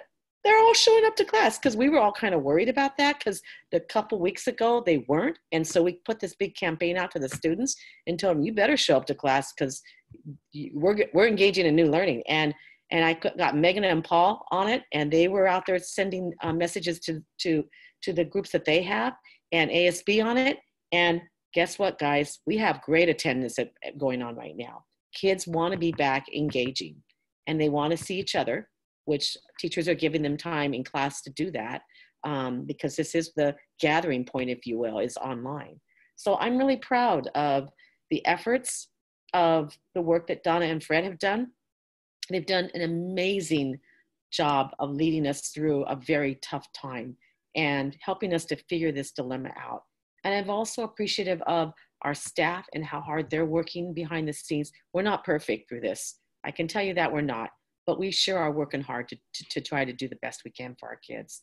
And I think lastly, I just want to say thank you to all of you as leaders in our district for standing behind us, even if you don't agree with everything, but you're standing behind us. And when those phone calls and emails come in, you're letting us solve that with the parent, and we just greatly appreciate that. So thank you. Director Janini Upton, we've not heard from you yet. I'm anxious to hear your thoughts. I'll be brief. When I spent time in Leadership WASDA discussing and delving into trauma-informed care and teaching resilience in students, there was a really powerful lesson about grit, because that's a go-to term that everyone uses, is grit. And sometimes the simple fact that the student is there in the seat 3 days a week shows incredible grit that they got there. We have no way of knowing what our students are going through right now. And there's a huge spectrum of what our students are experiencing, what our families are experiencing, what our educators are experiencing. And so when we think of grit and tenacity and all these things, I just want to give a hat tip to the administration for making a decision that I think was led by compassion, is going to provide our students the opportunity to shine and demonstrate that they have abilities and talents that can't be graded, and that they're going to be showing up in our communities and in their homes and their families in unexpected and new ways. And every student should be celebrated for that. And I appreciate all the hard work that's going into helping each student to move forward in the face of overwhelming circumstances. So I applaud you for your work. Thank you.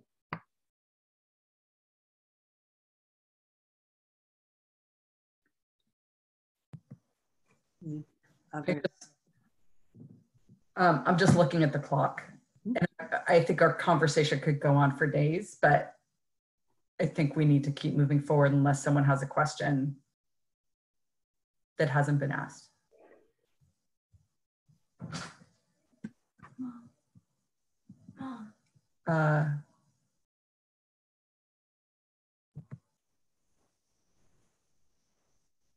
Donna, did you have more, or are we? That is everything from the superintendent report, except I did want to introduce someone who is here with us on the meeting because they are on the personnel report, and we have our tradition of recognizing new members to our leadership team when they come on board. And so if you'd like, I could do that now before we move into our regular business. Go ahead. So I would like to introduce to the board, after a interesting hiring process, very similar to all of our rigorous processes, but it was all done virtually and online. So you can understand that that is somewhat of a challenge. Meeting people sometimes for the first time in this format is a little disconcerting, at least for me it is still. But HR put, as you know, our Director of Transportation, David Bynum, is retiring come July 1. And so we had started our hiring process before we went on school closure. And Rosie Burns in our HR department put together a rigorous process with several screenings, interview panels, final interview with cabinet. And I am pleased to announce, as per our personnel report, that Patrick Rock, who is here, has been selected as our Director of Transportation starting July 1. Patrick has served as the dispatch and trip coordinator in our transportation department for the past 4 years. His responsibilities in that position have included dispatching all of our district bus routes and working with parents and district staff to problem solve student transportation issues. He developed and implemented systems for transportation department payroll and attendance tracking, and established a comprehensive system for online extracurricular trip requests, and also created a communication system for urgent transportation notifications. So he has been, I know, a right hand for our current director. Patrick's career has also included many years as a real estate broker. I learned that about him when we met him here on Mercer Island, and also serving as a minister and administrator for the Church of Christ. Raised in a family of educators, he is a graduate of the United States Merchant Marine Academy in Kings Point, New York, and served as a third officer for the Military Sealift Command Pacific.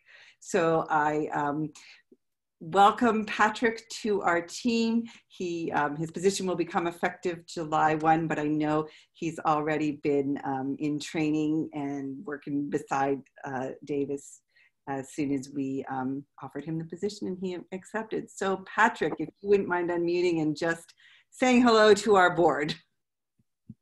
Hello, thank you. I'm delighted to be working. Can anybody? Can you turn on your camera at all so we can see you, Patrick? I'm trying.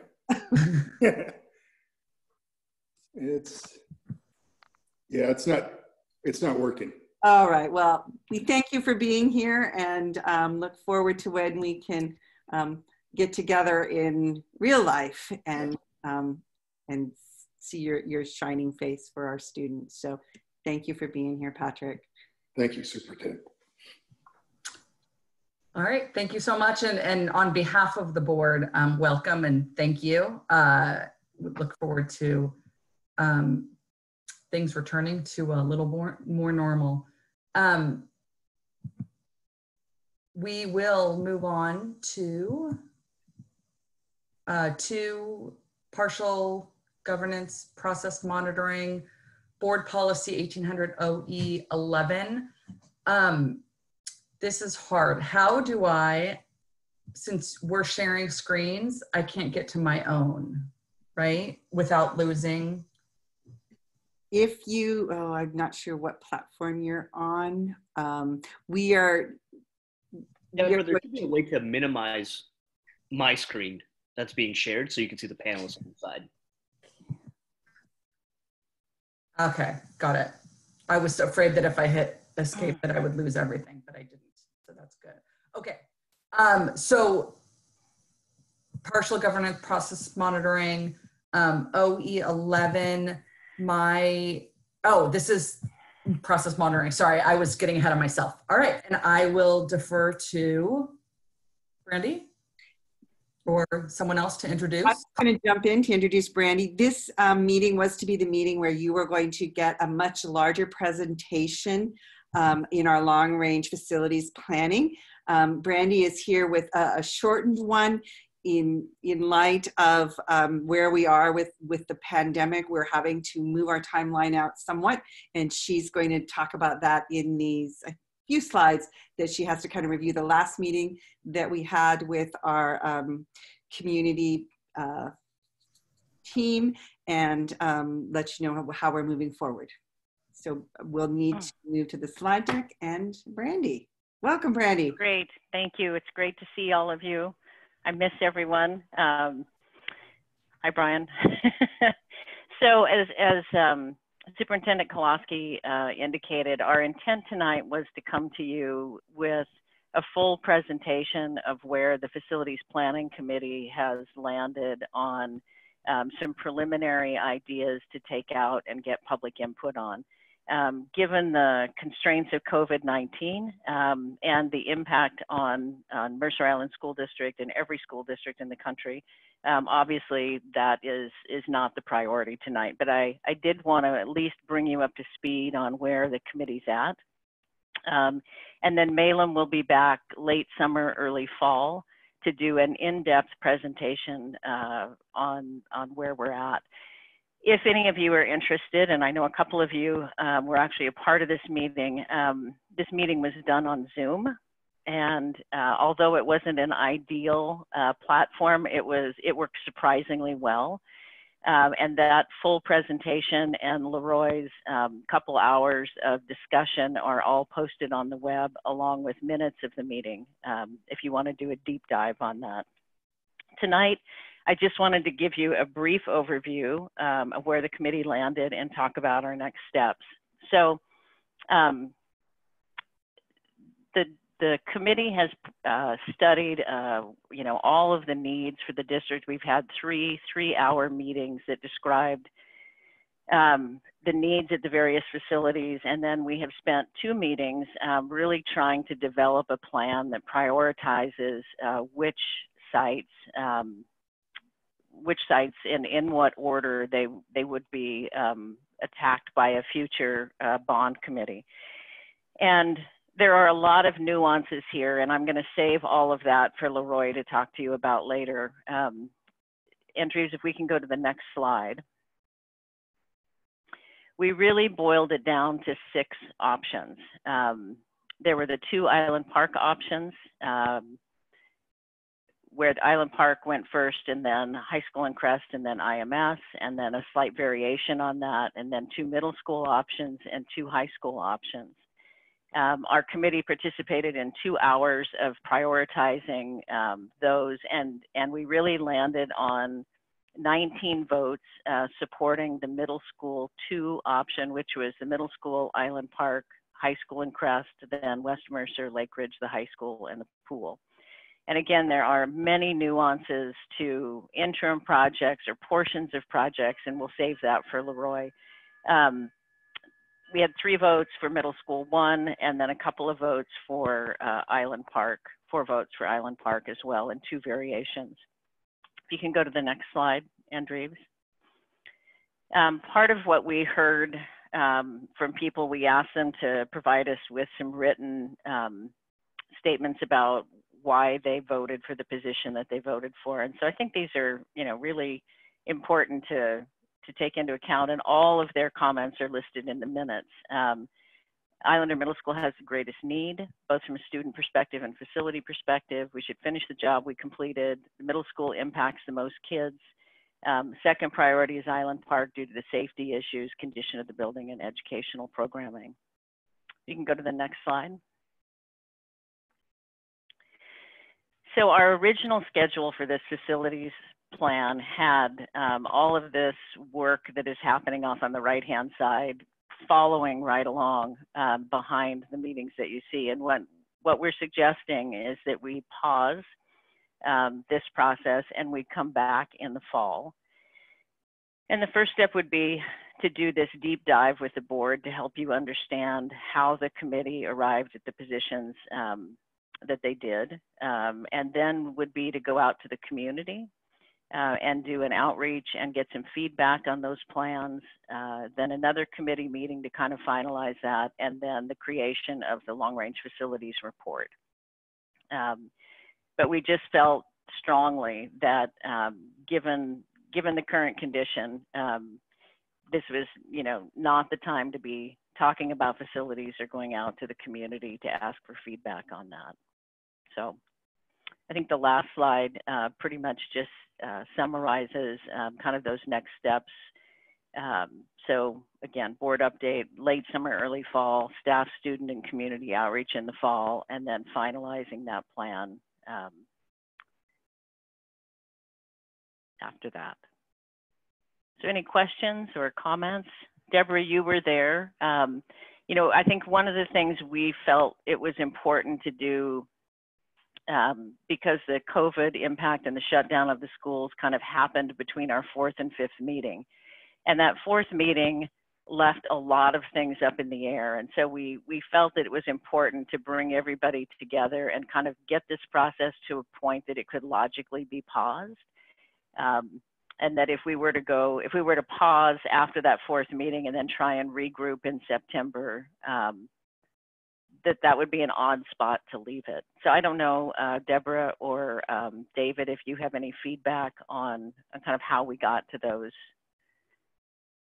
those options. I was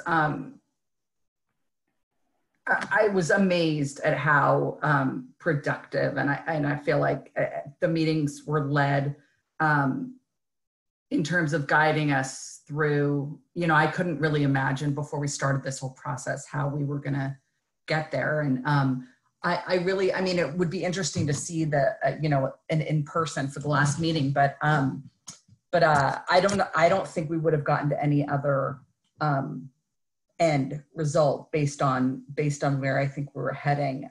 We probably had a little bit more guidance from the administrative and team and Malim's team in terms of like the ultimate options. But I don't think that's necessarily a bad thing. It takes the emotion out of it, and it really looks to the needs.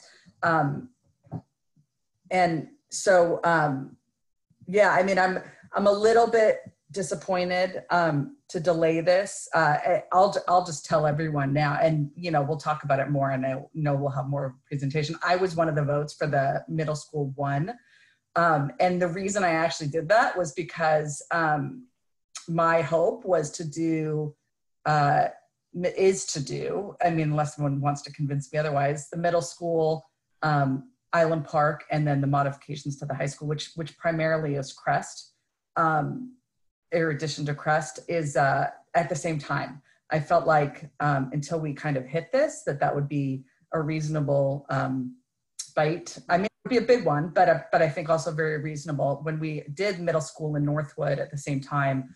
And I think that was very manageable, certainly for me, but no, manageable for the community. Yes, thank you, Brandy.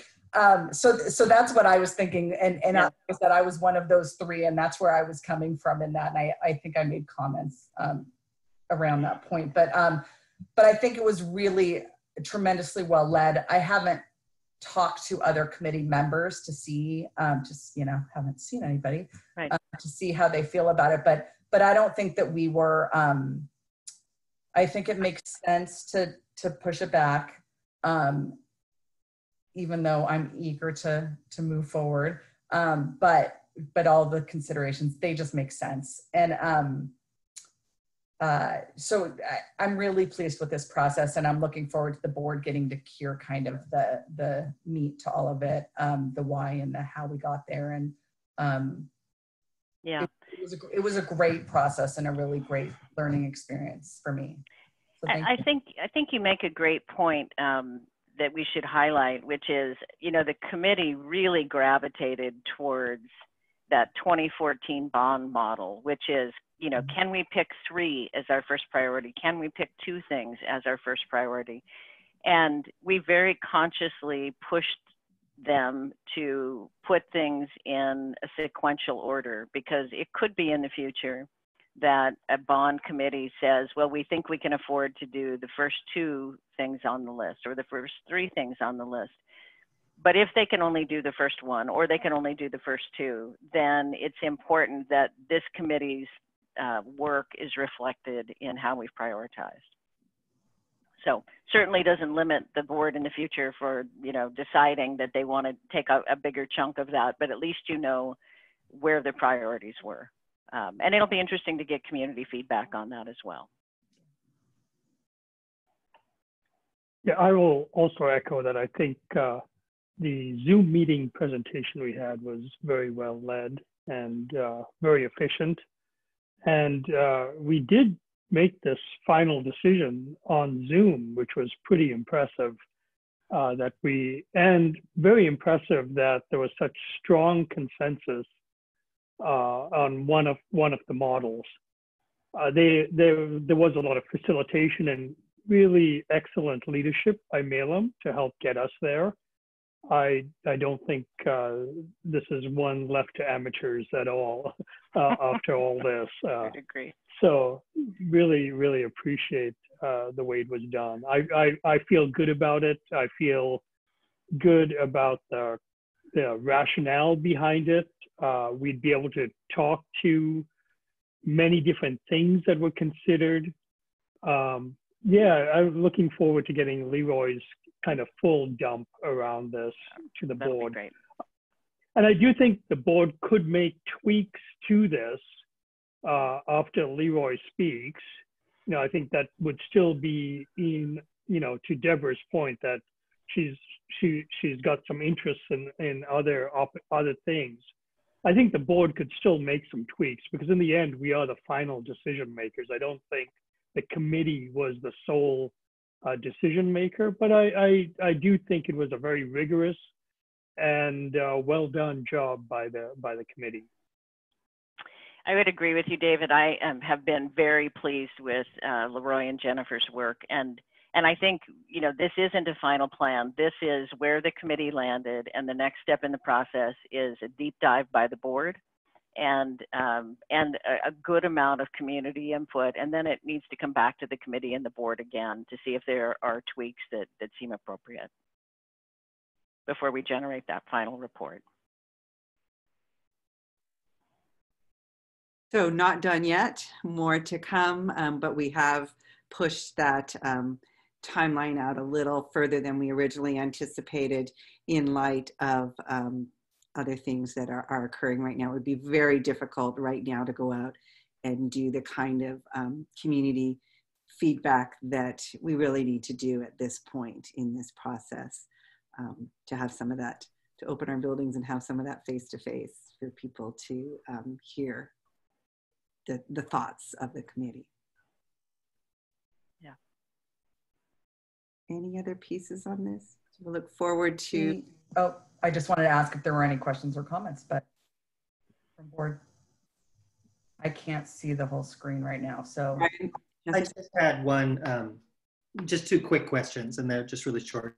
Are there any, do you foresee any continuity issues with the committee of members being able to continue on after the break, and are there any financial impacts? You know, we did talk about that a little bit at the meeting, and no one voiced a concern about not being able to come back in the fall. We shared this schedule with people, but I think that you know, you never know what's going to happen, and I think that's part of why we really wanted to bring it to a logical pause point in the event we were to lose people, and we have asked MELA really to pause all of their work and not be generating that report, because there's a lot of unknowns right now, right? We don't know what's going to happen between now and the end of the summer. And so I don't think we're going to incur any additional cost because of that. I'd like to give a thumbs up to David's virtual background. I just have to mention that. Love that picture. Thank you, David. Sure. Brian, just the committee's work is done. We had our final meeting. So we actually have one more. We have one more. Do. Oh, at the very end. After. Yeah. Okay, sorry. One more. Oh, okay, I was looking. After the community input, that will come back to the committee with the community input, the kind of a review of the meetings all up to that point, and then get the feedback before the really truly final plan is then brought to the board. Stand corrected. Any other questions or comments? Brandy, thank you so much for all of your hard work and your coordination of this process. We look forward to really seeing where we head from here. Yeah, I'm excited for you to go through it in detail with Leroy. So yeah, and you're all inspirational. Thank you for the great work that you're doing. So yeah. Thank you. Okay. Good night. All right, moving on to Board Policy 1800 OE7, Financial Administration Quarterly Budget Update. So I'm going to turn this over to Ty, who is, I'm really proud of him because he's staying awake, because I'm not sure if I shared with the board, but baby number 4 arrived less than 2 weeks ago. And during this crisis, it's always wonderful to hear about something awesome like the birth of a new beautiful little baby girl named Rosie. So Ty, we're glad you're here tonight and able to just stay awake. Let's hope it's coherent as well. Coherent. Our regular quarterly report. Good evening. Thank you for starting that. So this is a quarterly report. We're coming in looking at the end of the fiscal year as of the end of March. So this is activities from September 1st through March 31st. And as we scroll down, let's start on page, yep, here we go. For the fiscal year, enrollment projected, we came in above our projected enrollment at 75.49 FTE for the period. That's an annual average, ending at the average of 4314. We are still below where we were last year in terms of enrollment. And as we've talked about, we have been forecasting an additional slight decline in enrollment for next year. In terms of revenues, we have received 53.1% of our budgeted revenues. Within that, it's important that we remember that we are now in the first full fiscal year of the new levy collection model. Last fiscal, yeah, I know, it's exciting. Last fiscal year, the 18-19 school year, was a bridge year between the pre-McCleary funding and the post-McCleary funding. And so there was a bump in our revenues, and we are coming down on the backside of that bump. In terms of expenditures, we've expended 38.98 million, or 52.5% of our budgeted use. At this point, we're tracking pretty close to what we were expecting. We have, because of the timing of levy collections and because of this shift downwards, previously in the fall, we were receiving much larger property tax receipts from our levies. But at this point, with the new system, we are in a spending deficit of $2 million for the entire year. So that's excess over revenue. So that's spending over revenue. This is part of our projected spending of the budget. But if we take a look, if we can scroll down to the next page, we have still, if we take a look at this bottom chart where it says expenditures, the first column is the annual budget, the middle column is the monthly, the third column is the year-to-date, the fourth column is the encumbrances, so what we've essentially said we will be spending this much this year.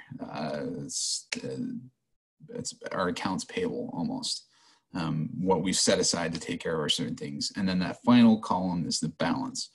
Right now, we have a balance of 9.7 million that we haven't allocated, we haven't spent, we haven't encumbered.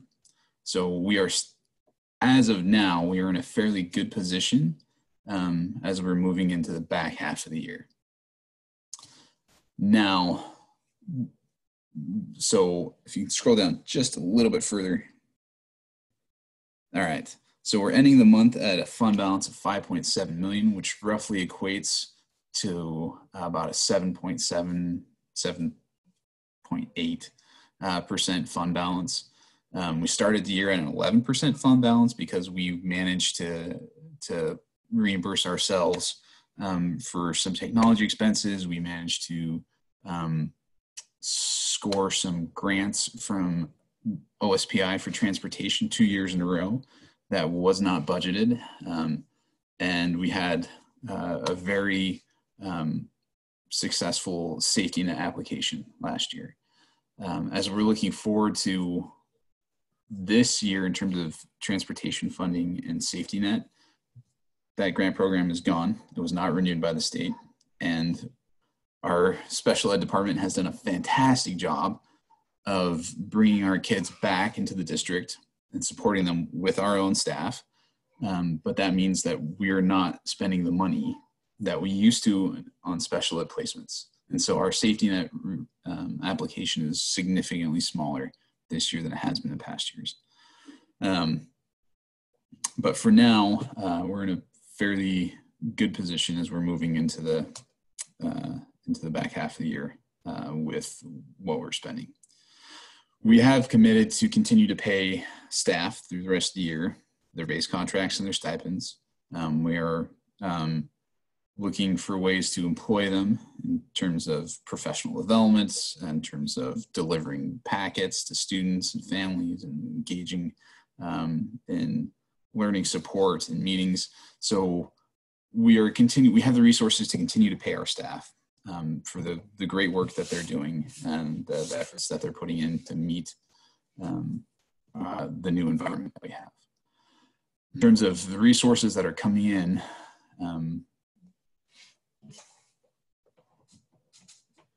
county executive has delayed property tax collections until June 1st for the spring collections.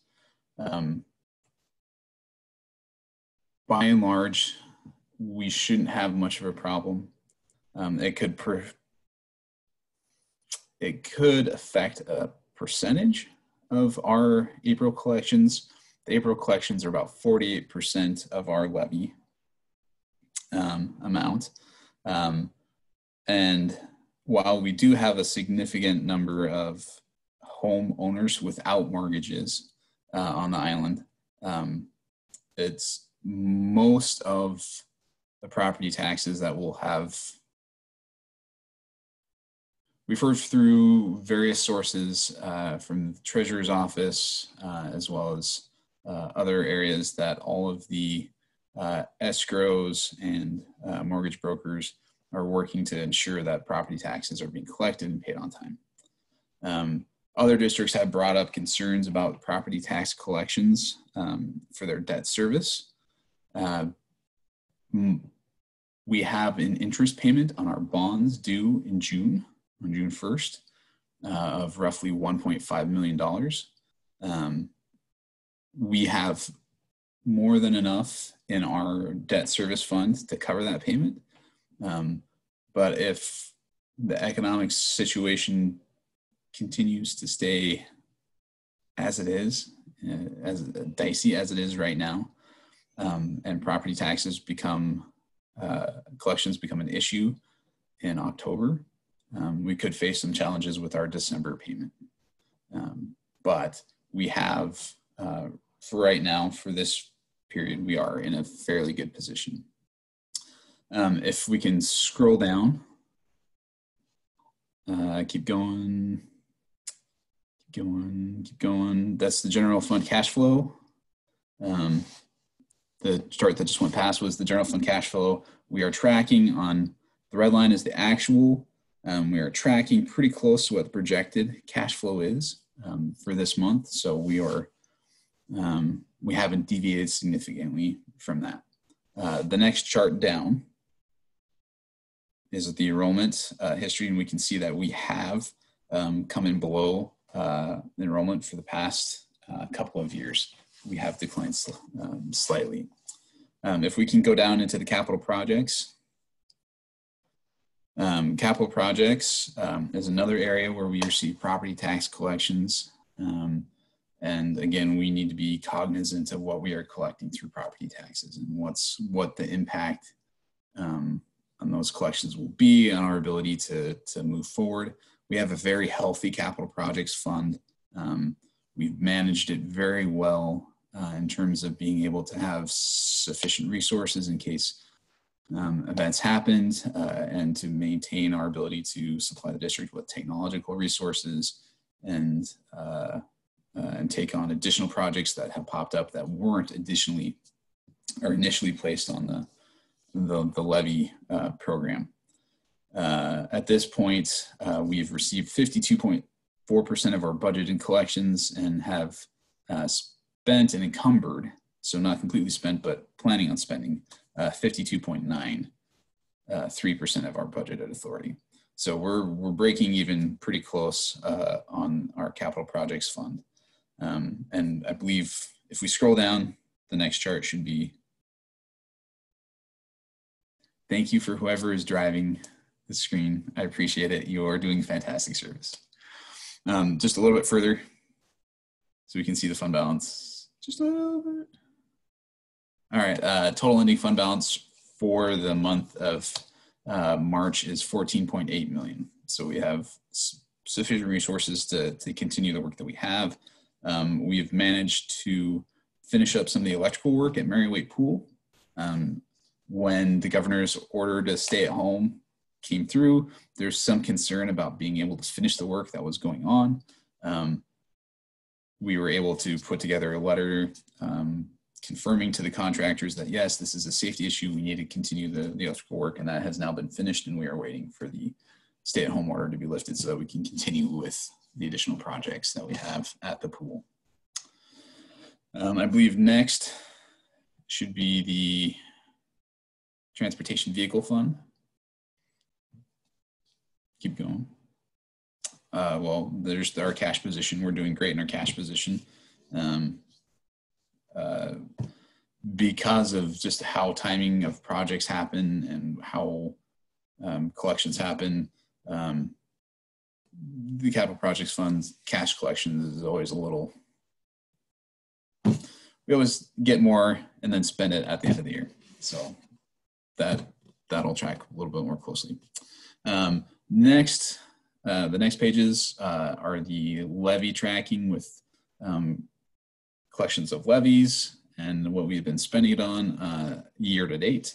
This is more informational. So if we could just keep going until we get to the debt service or transportation vehicle. No activity in transportation vehicle right now. We have a little over $1 million.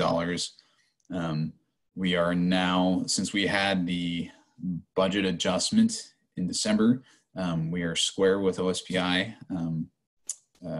That's all been taken care of. So we're able to move forward with all the purchases that we needed to do this year. And we should be receiving the lift capable bus that we purchased shortly. Next one should be the debt service fund. And as I've mentioned,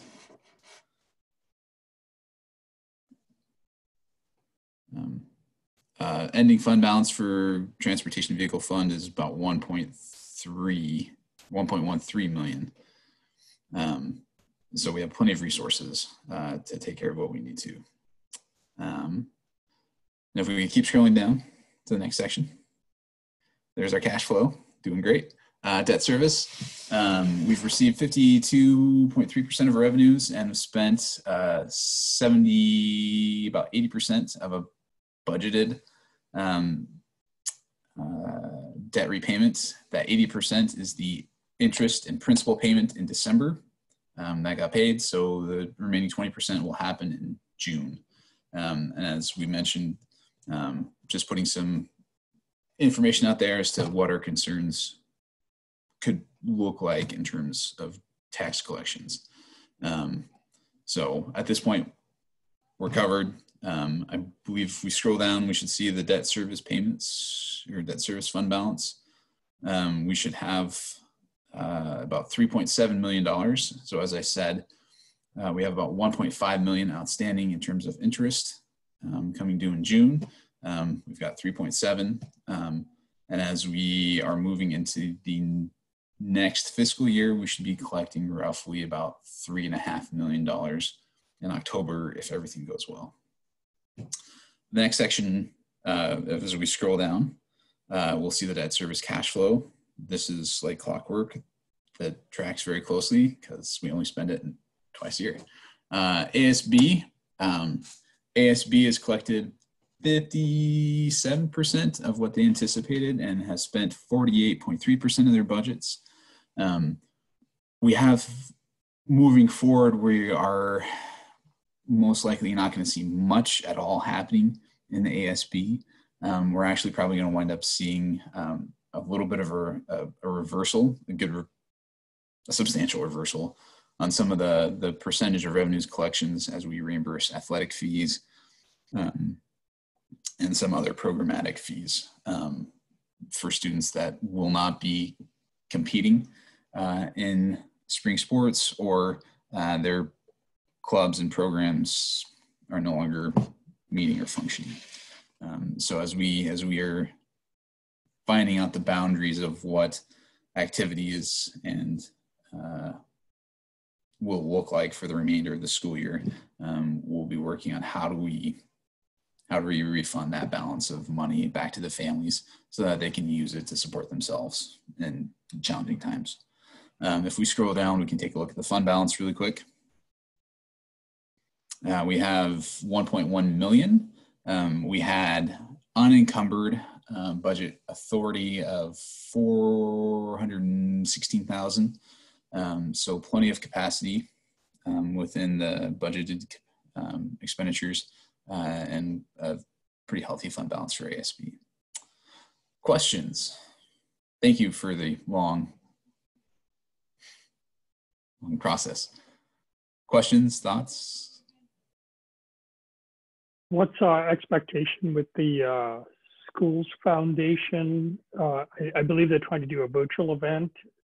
Will that impact us? I assume the collections will be lower, the donations will be lower. We, as part of the budget assumptions that we've been moving forward with for the last, I think this is our second year of putting this assumption in, we've reduced our reliance on the foundation. I believe we're down to about, I think we reduced our previous assumptions by about $500,000. So while we hope that their virtual event is successful, and it probably will be to a certain extent, we are not counting on historic levels of participation in donations, just because of where we are and the uncertainty of the times and the context of people's lives.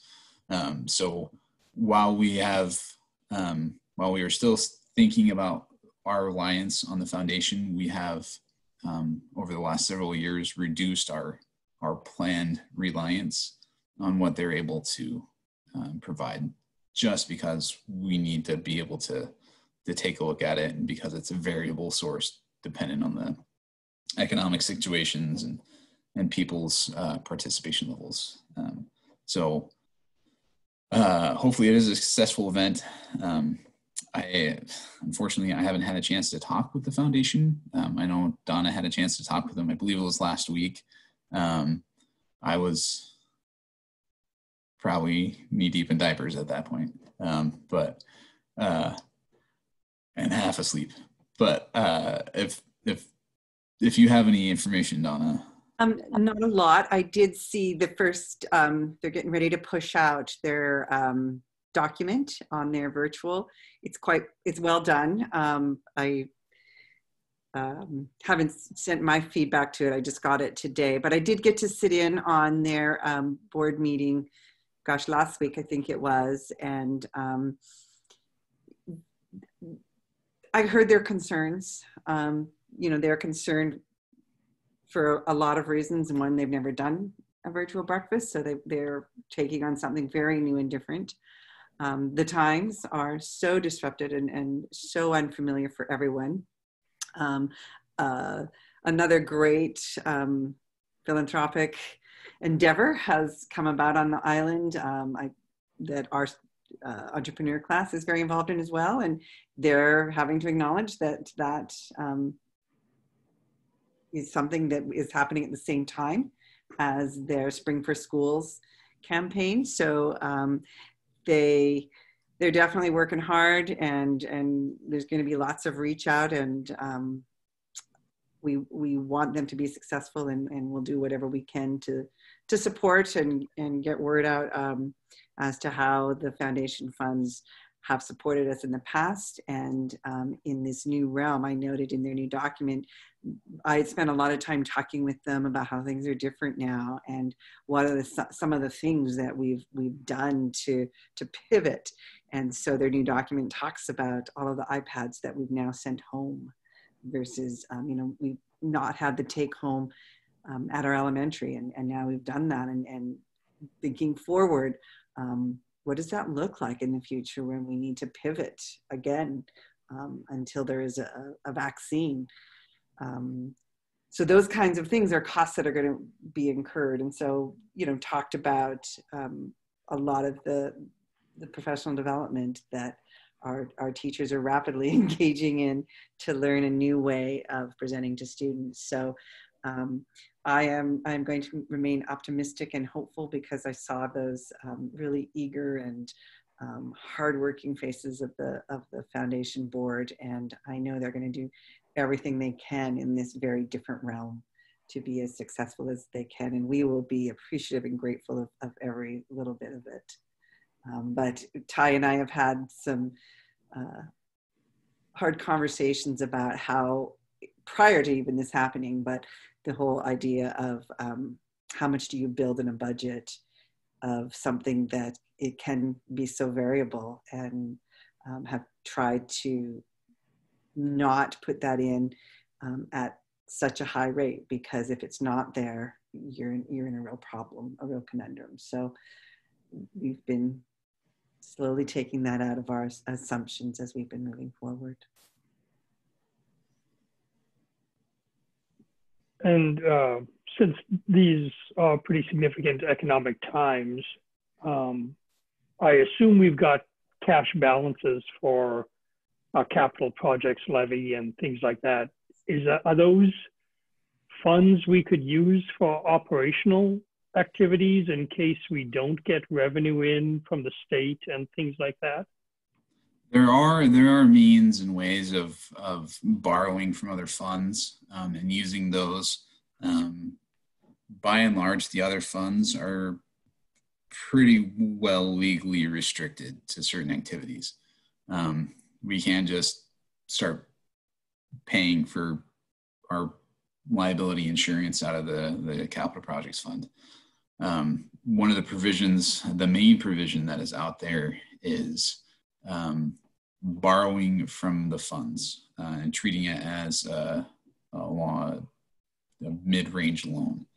And it really is a loan. We are required by law to charge ourselves interest. So if we were to borrow a few $1 million, if the world goes completely sideways, even more than it already is, and we have to borrow from the capital project, $2 million from the capital projects fund, we will have sufficient resources there to do it, but it becomes a tricky situation of, well, now we have to pay interest back to the capital project fund on top of the money that we borrowed from it. And so we'd have to start making plans and provisions on how do we reduce our planned expenditures by even that much more in order to repay that. That's also a concern for debt service, right? If we don't get the property tax collections, we're going to be negatively impacted, and we have to pay, our debt service. So that's, we do have resources available if absolutely necessary, but it becomes a very tricky, sticky situation in which we would have to extricate ourselves if we ever found ourselves doing that. And then have we stopped spending on capital projects or any other things yet? You don't have to go into details around it, but. So some work is still being charged. We are still paying, invoices are still coming in for work that has been done. We are still engaging with some consultants, engineers, and other non-labor costs right now in terms of looking at the plans for Mary Wade Pool, consultants that we have previously brought in for planned work on the commons at the high school. purchasing supplies and equipment and furniture for some of the projects that we have been going on right now. While we've been working slowly on the central office for a while, making some moves and some small upgrades here and there, since vast majority of the central office is empty most days, unfortunately, in this brave new world. It's a great time to push ahead and get some of that work done internally. We've been using our own staff to do most of that work, and so we can continue to do that and make those facility upgrades that way. But we do have some funds coming out of the capital projects, and we probably will for the foreseeable future. Okay, thank you. Yeah.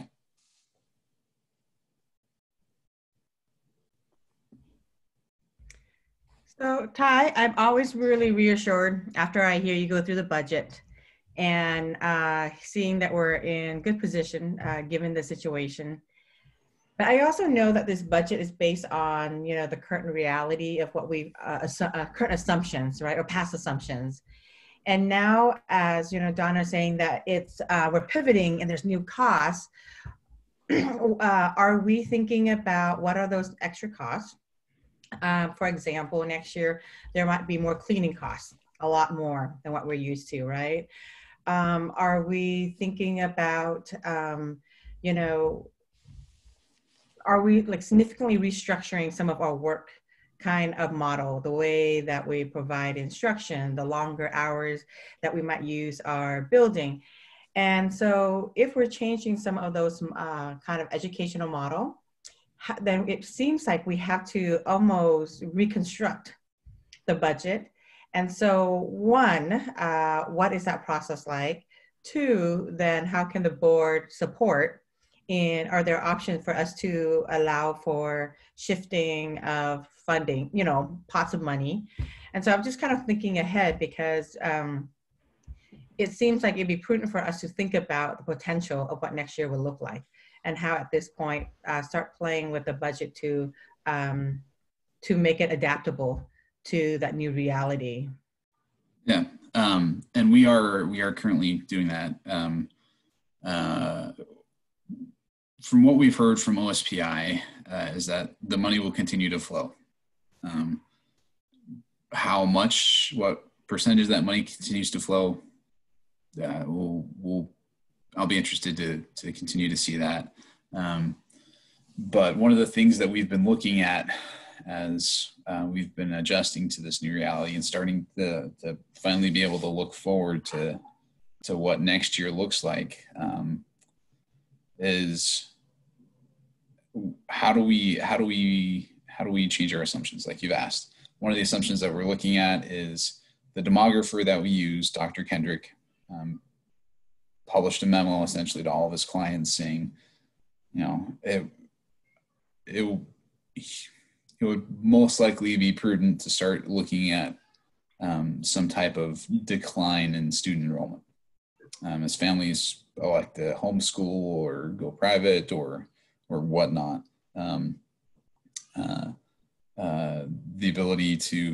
Our ability to have students entering our system could be hampered in the next year to 2 years. He believes that it would be a small percentage decline. So I've been working on what would our funding model look like if we did get some decline in enrollment beyond what we had already projected. So I've been working on that. Because we are a government institution and we are affected by the pandemic and the state of emergency, we are an eligible institution to apply for FEMA public assistance. So we have set up budget codes that track our custodial overtime, our custodial supplies, our technology purchases. Anything that is above and beyond what we would normally be spending on, we have budget codes that are established for, so that we can start working on the applications on how do we seek reimbursements for those. As we are moving forward, we can continue to use those budget codes as ways of looking at how do we take a look at the extra cleaning time, the extra cleaning supplies, the extra technology purchases, the extra professional development. We are receiving an additional professional development day. We are receiving an additional funded day of professional development from the state in 20-21. It's too long to say 2020, 2021. I'm just going to say 20-21. So we're getting another professional day in terms of funding, which will be, which we can either add to our base contracts or which we could convert into a special day of technology learning and advancement. So we do have ways of taking a look at what our professional development looks like, and we're going to be talking in cabinet and the next, as leadership teams in cabinet, especially over the next couple of weeks, about what do the enrollment projections look like, what do the budget forecasts look like in light of the events that we're thinking of. How do we, the superintendent is pulling together a, what did you call it? Future school work group. School work group, future school work group. To start thinking about how we going to start integrating and bringing kids back in, just as the governor's thinking about how do we bring people out of their homes and back into society in a controlled fashion. We also need to start thinking about how do we bring students back into our buildings in a controlled fashion, in terms of lunches and transportation and supervision and whatnot.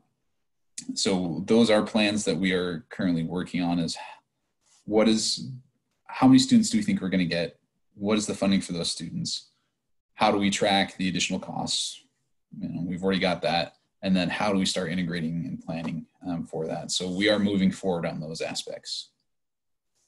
Some of the, just to tag on to what Ty was addressing there, some of the pieces, so an example, I think I heard you say, Director Din, was longer days.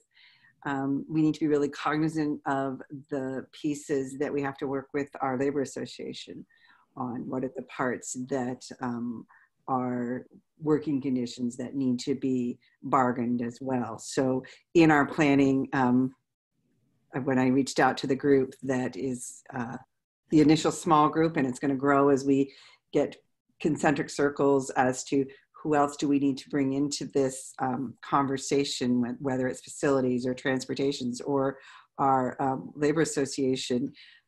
We will be really looking at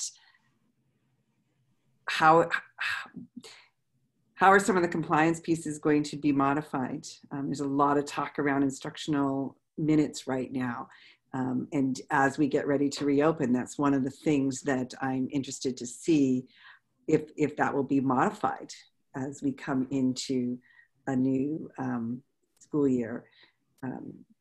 The state superintendent talked a lot about it in his last conversation with superintendents, when there was some push on, what was the end date for summer, the last day of school for summer. And for us, it is June 19th. So I'm saying it out there publicly, it is June 19th. But some other districts that got out earlier were kind of fussing around how is that different for them. And so there's a lot of conversation around the instructional hours. If we have to have social distancing, what does that look like in a kindergarten class versus a high school class versus a lunchtime versus a playground? And how do we appropriately monitor that? How do we provide transportation that allows for social distancing? How do we account for frequent hand washing that takes instructional time, but perhaps takes more hand washing stations? before the stay home, I was intrigued by the hand washing stations that the local big box stores had. And I thought, there's a use for those in school somewhere as well. So all of those pieces are things that we're ramping up and starting to have the conversations around. And when we get to places where we need to make budgetary decisions, we will absolutely be bringing the board into that conversation as well. I anticipate, and I know I've said this to the board president and vice president, that we're probably going to be doing a lot more study sessions like we did last week that are really going to be based around COVID-19 updates.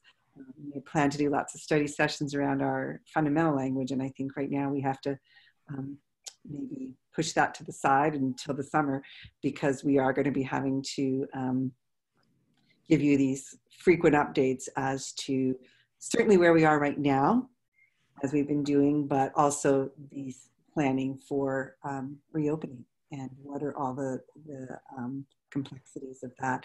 It is not going to be just throw open the doors and welcome everyone back, as much as that would be a wonderful and joyful occasion.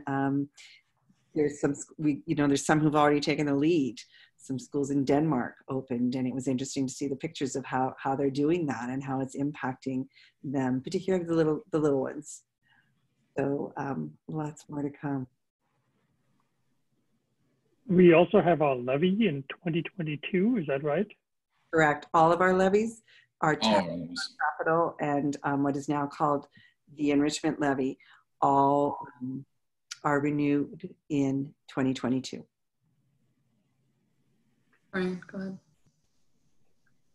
I want to mention a little document that was shared at the recent COVID-19 networking meeting through the Washington State School Directors Association.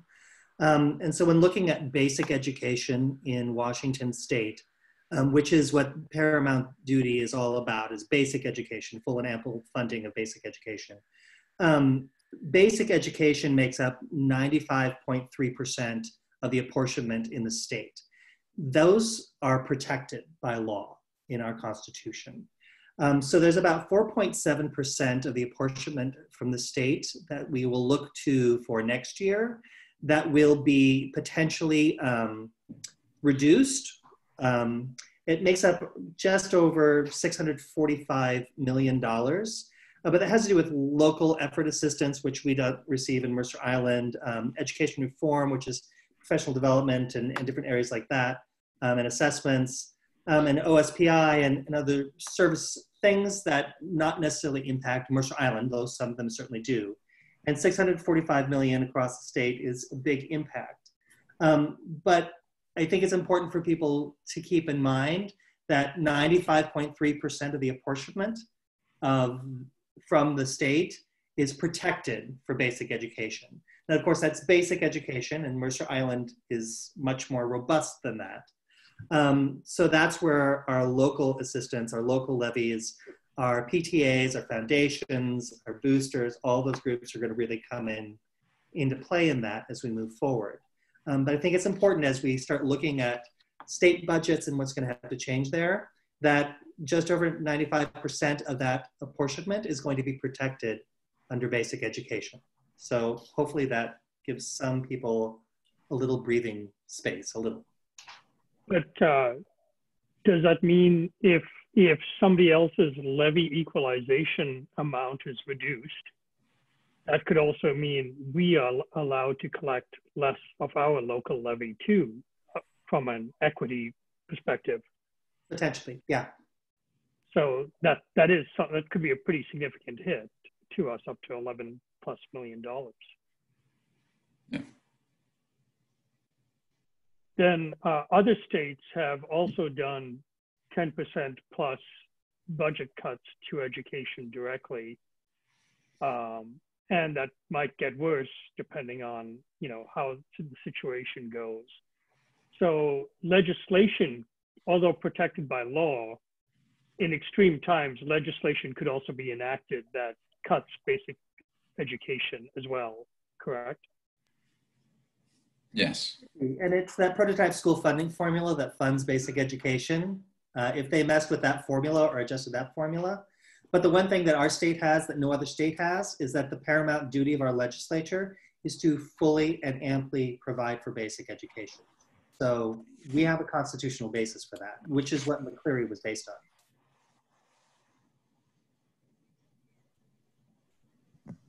Any other questions or comments? Seeing none. Thank you, Ty. My question is, why are we seeing your face instead of your new daughter's face? But I'll let that go for now. Not for next time. Yes. Congratulations. Thank you. Glad that you're getting to spend a lot of time with all of them. Yeah, I was actually just going to say we are now 3+ hours in, and I would propose a 5-minute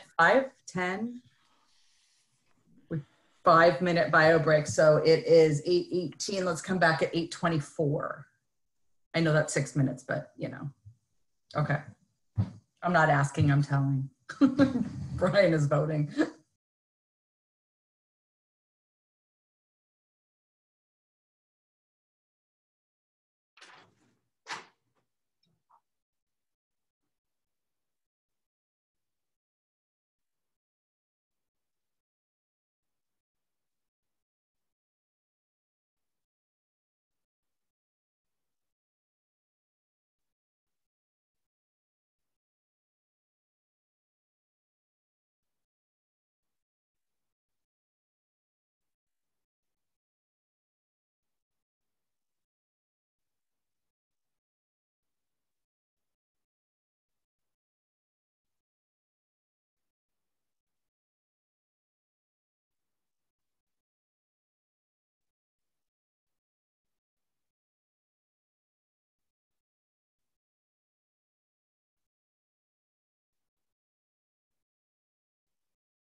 I think we have everyone back, right?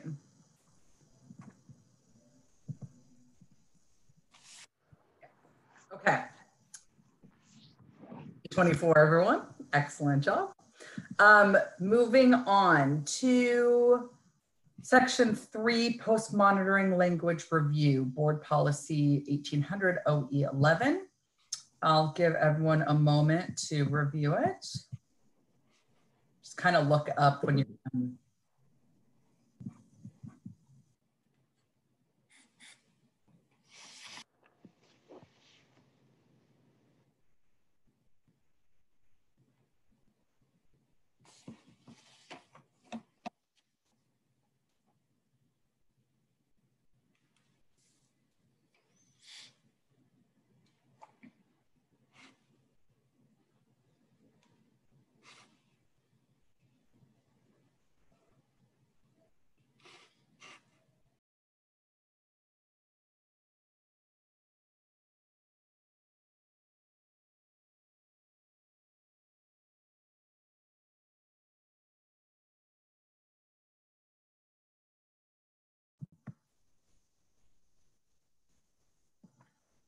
Does anyone have any proposed changes?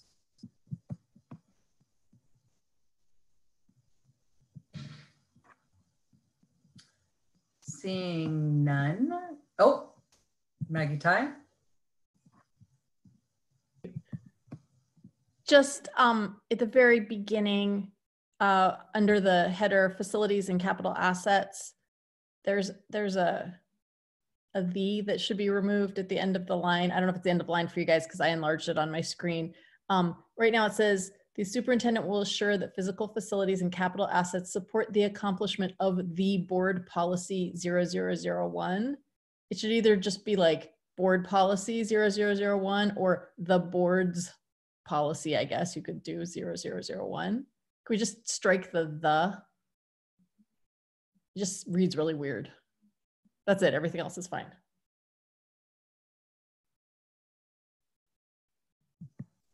I would call that a necessary and non-substantive change. So just show me a sign if anyone has a thumbs up is fine, or a note card. David, I can't read yours because your screen. And okay, I can see everyone but David's, but I assume that you support it. Just yes. Okay, so we will make that change. Anyone else have any proposed modifications? Seeing none, moving on to Section 4, full governance process monitoring.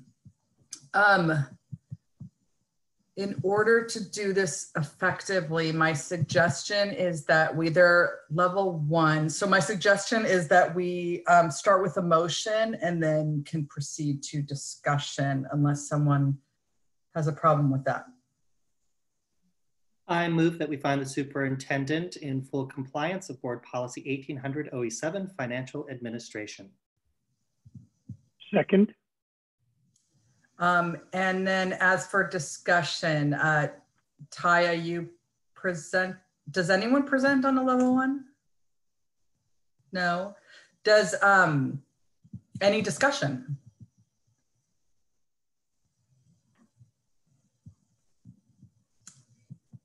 I am not seeing any discussion. I will, oh, yes. Brian. Yeah, if I recall, there's one section in it that talks about our fund balance being at that 8% with a goal of 10%, which is a recent change. We knew we wouldn't expect it to be there on this particular monitoring. I'm trying to think where that was, I'm sorry. Yeah, there it is under 5. So I didn't know if that needed to be just a note on that, knowing that it was expected, or because we're not currently at an 8% fund balance, are we? We are just shy of it. But you could also reflect on where we were at the close for the final year as well. Like it's in a different place mid-year, but at the end of last year, it was actually above. Yeah. I just wanted to point it out as a thing. I think we're on track and doing a fantastic job, so it is not a rebuke. Yes. And if I remember correctly, the conversation when the language was changed was that this type of situation where things transition mid-year was being considered, and that we would measure off the year-end, the final year-end balance. But if we would like to change that interpretation, we can. And the reading of it is the average annual budget reserves of at least 8 with target of 10%. So I would think that we, unless there's an argument otherwise, it sounds like we even fall in that. And if not, I think that it's, I think that we fall within that on an average basis. I think that, I mean, that language makes sense. Pat on the back for all of us. That it acknowledges the ebbs and flows of the reserves.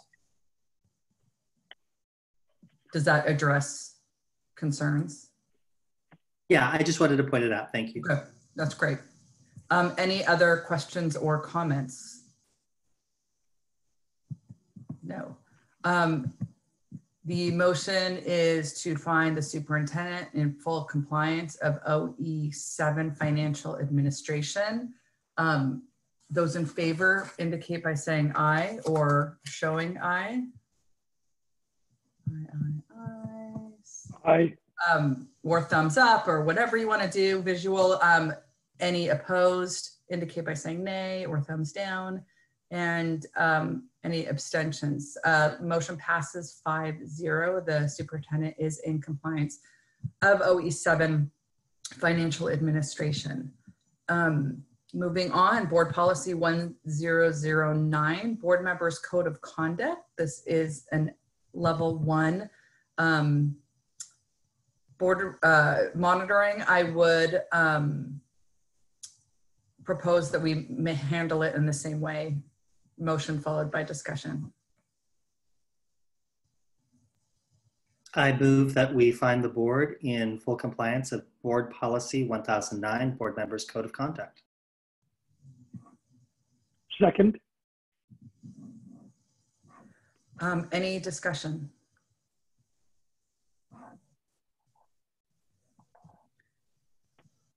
If no one has any questions or comments, I just want to say I think this is an appropriate time to say, you know, this board went through a transition, change in people, appropriately so, and then you know our world has kind of turned upside down, and in all of that, I strongly believe that all members of this board have acted professionally, respectfully, appropriately, working hard to make sure that we put our students' needs first, which ultimately is our main responsibility. So thank you all.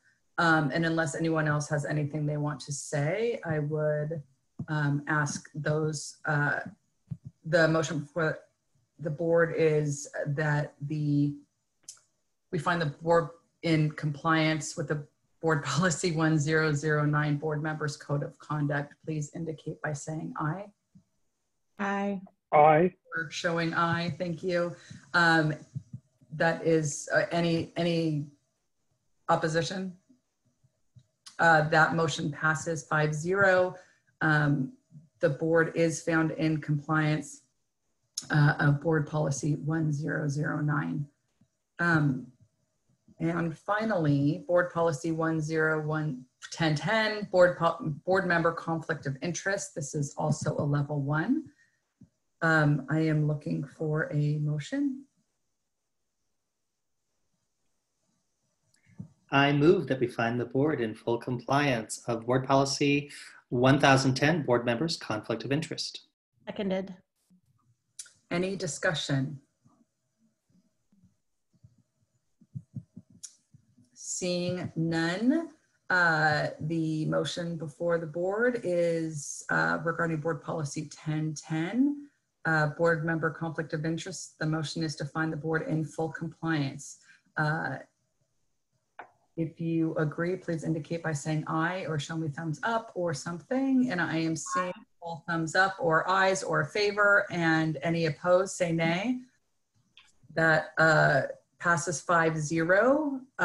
The board is in compliance with board policy 1010, board member conflict of interest. Hey, Deborah, can you just make sure that you're noting your own vote, like some way that is recorded, like out loud? That's why I'm saying 5-0.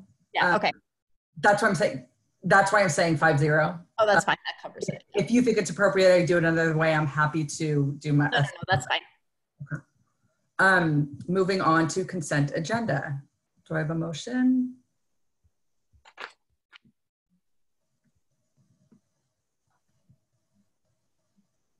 Anyone? I moved we approved the consent agenda as published. Seconded. Any discussion? Motion is to approve the consent agenda. If you approve, please indicate by saying aye or thumbs up or show me a sign. Aye. Aye. Aye. And any opposed, show me some sort of negative. The motion passes 5-0. The consent agenda is approved. I believe we're going to be getting paperwork through DocuSign on maybe. If you do, please pay attention to your email and respond accordingly. There might be some documents that we actually need to sign physically this time, physically meaning or through technology. Moving on to superintendent's report. So that was actually one of my announcements. Kendall has compiled several of the documents from a few meetings that you will need to sign. So watch for a DocuSign document that will go through them all, including tonight's document, the resolution, a few other things from the past. We have one DocuSign account, which is seated in our special ed department, since they have more legal documents to sign than anyone else, but Kendall is working with Dr. Booby to get all of those forms to you. So just want you to be aware of that. And then secondly, as I mentioned earlier, if the board is so inclined, we can schedule a kind of a standard Thursday study session special meeting to just update the board, have kind of a Q&A on where we are in this COVID-19 transition. And I would again suggest Thursdays at 5 because it then creates that cadence. And I know I spoke with the president and vice president about that a little bit as well, that if weekly is enough, perhaps Thursday is the good cadence to continue with that. So something to think about.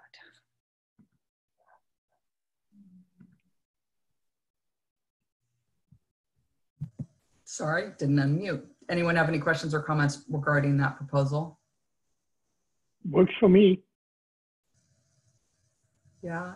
Anyone opposed to it? I'm not opposed to it. I just pointed out that the WASDA COVID-19 networking meeting is at 5 to 6 on Thursdays, but there's also the opportunity during the day on Monday. I think it's mostly the same information. So I was going to actually ask you that. I've been hitting as many of the Monday at noons as possible, but Thursdays we've been having conflicts, so I just don't know. I mean, we could say 6, or, I mean, I guess it just depends on, I don't know how repetitive it is. I'm doing good with my Monday catch up with that. So, anyone else? I'm able to be part of the Monday call, so I'm okay with Thursdays at 5, but also pushing to Thursdays at 6 would work too. Just runs into everybody's dinner time. Right. Okay, well, let's start with Thursday at 5. If someone has finding that that's a conflict, just bring it up. It's a special meeting, so it'll get noted. as such, and it'll be ongoing. If for some reason there's nothing to talk about, we can always strike it, but can't imagine that will be the case for now. And Donna, did you have anything else? You went on mute, so I'm assuming that's a no. Okay. Moving on to legislative rep report. Brian. The work of the legislative committee has been delayed a bit, and the window for providing new proposals or returning proposals has been extended to the end of April. So work there is kind of on hold. The continuous updates from WASDA are really fantastic. So if you do get a chance to check in on that Monday phone call or conference, it's got a lot of really great information. And they have guests from OSPI to the State Board of Education and the governor's office and ombuds and all of that. So it's really nice. Yeah, it's really interesting, the work happening WASDA-wise, where it's moving forward. I had a phone call from our contact in Representative Adam Smith's office. Our guest that we had at our last linkage session reached out to me, Marvin Eng, and said, hey, what's on the top of mind? How's it working in Mercer Island School District? We talked briefly about some of our issues concerning equity, ESSA, IDEA, funding, lunches, childcare, and that safe harbor laws are what's happening as we move forward in this unexpected time. So that kind of rolled forward. If you need his contact information, Donna has it. And I've shared it out to the president and vice president as well. So if you'd like to contact and offer his office your ideas as well, that's great.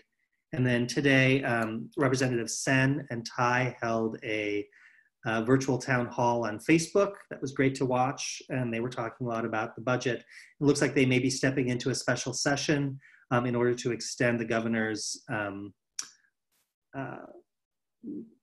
proclamations and such. So we'll see what happens there, but keep your eye on Olympia as there may be a new session and that may have some impacts on budget. I don't know. Other than that, everybody's just trying to do the best they can and figure out, you know, where we stand in these constantly changing sands. So there you go. Thank you for that.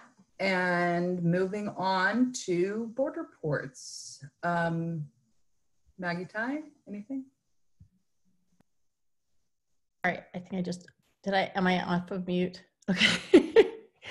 Okay, it's been a long meeting.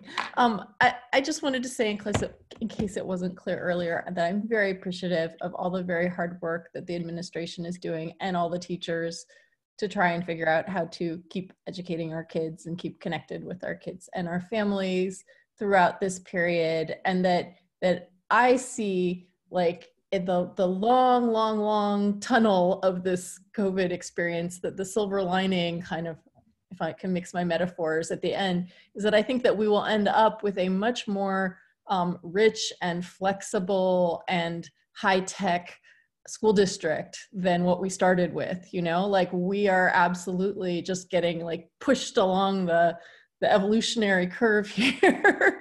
And we may end up with a school system that has, like, a different kind of schedule and uses different tools, and that maybe works a lot better for some kids, you know, like, once they've had this experience of this kind of independence and doing things on their own. So I just wanted to say thank you for everyone who's working to kind of, like, as you say, build the plane while it's in the air, but also thank you to all the parents and the families and the kids who are being very patient, you know, working out the kinks of the system. So thank you, everyone. Brian, anything else? Yeah, I just want to mention that, so my daughter has started taking advantage of lunch and breakfast, and let me tell you, nothing but dimples. She's really enjoying it. So hat tip to Carol Buss and the whole team for pulling that together. It's a great opportunity for her to take a walk and get something new and exciting. So more people should definitely take advantage of the program. It's fantastic. And then other than that, I've kind of engaged in some additional stuff. Somebody who I used to follow a lot, I've re-engaged with, Dr. Donna Beagle, who works with communication across barriers. And her focus has been in studying the different realms of poverty and how crisis is impacted. And so she has started doing weekly check-ins through Facebook Live videos, which has been fantastic, and sending out additional materials for things for us to think about. And so it's been really exciting to re-engage with her, kind of as a leader, and thinking about this and understanding that while we don't normally think of Mercer Island as dealing really deep in poverty, we certainly do have pockets of poverty in our community, and we're working with them. But I think situational poverty is definitely on the horizon, and I think we're going to see a lot more families hit with situational poverty and be placed in an area of risk that maybe they've never been accustomed to. And so as we look at our systems and how they operate, I think continuing to keep in the back of our mind that the ripples that are going to come out of this are going to be pretty serious. And so those free and reduced lunches and those additional services, I think, are most likely, I'm going to predict, are going to be much more needed as we move forward. So I'm kind of hanging my hat in the poverty corner at the moment, and recognizing that when I was a kid, my family certainly was in and out of situational poverty. And that was part of the big barrier for me. I shared in a conference call last week that if I had been a student, if this had happened when I was a student, there's a really strong chance that I would have been lost in the system. And so I'm really grateful that the district is continuing to look out for those students. And so I'm really focused on those families as my kind of paramount concern right now, while I know that other people are really focusing in other areas just as much. So that's where I am. Thank you. Thank you. David. Yeah, I'd just like to echo my thanks, as Maggie Tai stated, to the district and to the teachers and staff and students for going through this time. And I agree. I think everyone will come out for the better and stronger for it. So thank you very much. Tam. Yes, actually I share similar sentiments and the optimism for the future, in that this is a great opportunity for us to really fix all the things that we should have been fixing for a while. And now with this urgency, really mixing everything in, and like Maggie Tai says, when we come out of this, we will be better for all students. And so I really love that attitude that we're embracing from the board, the administration, the educators, that, we're looking forward, and how we are thinking, today's board meeting was really reassuring to see that we're thinking long-term and thinking about next year, because I think our community needs that, to be assured that we are producing and creating a system that really will benefit them, and so that they can count on us. So it was really reassuring to hear that we're all on the same page, and how that as we're creating the system, that we work together from the very beginning, pull in our communities, pull in our parents and students from the very beginning to create this system together. So I'm really excited about that.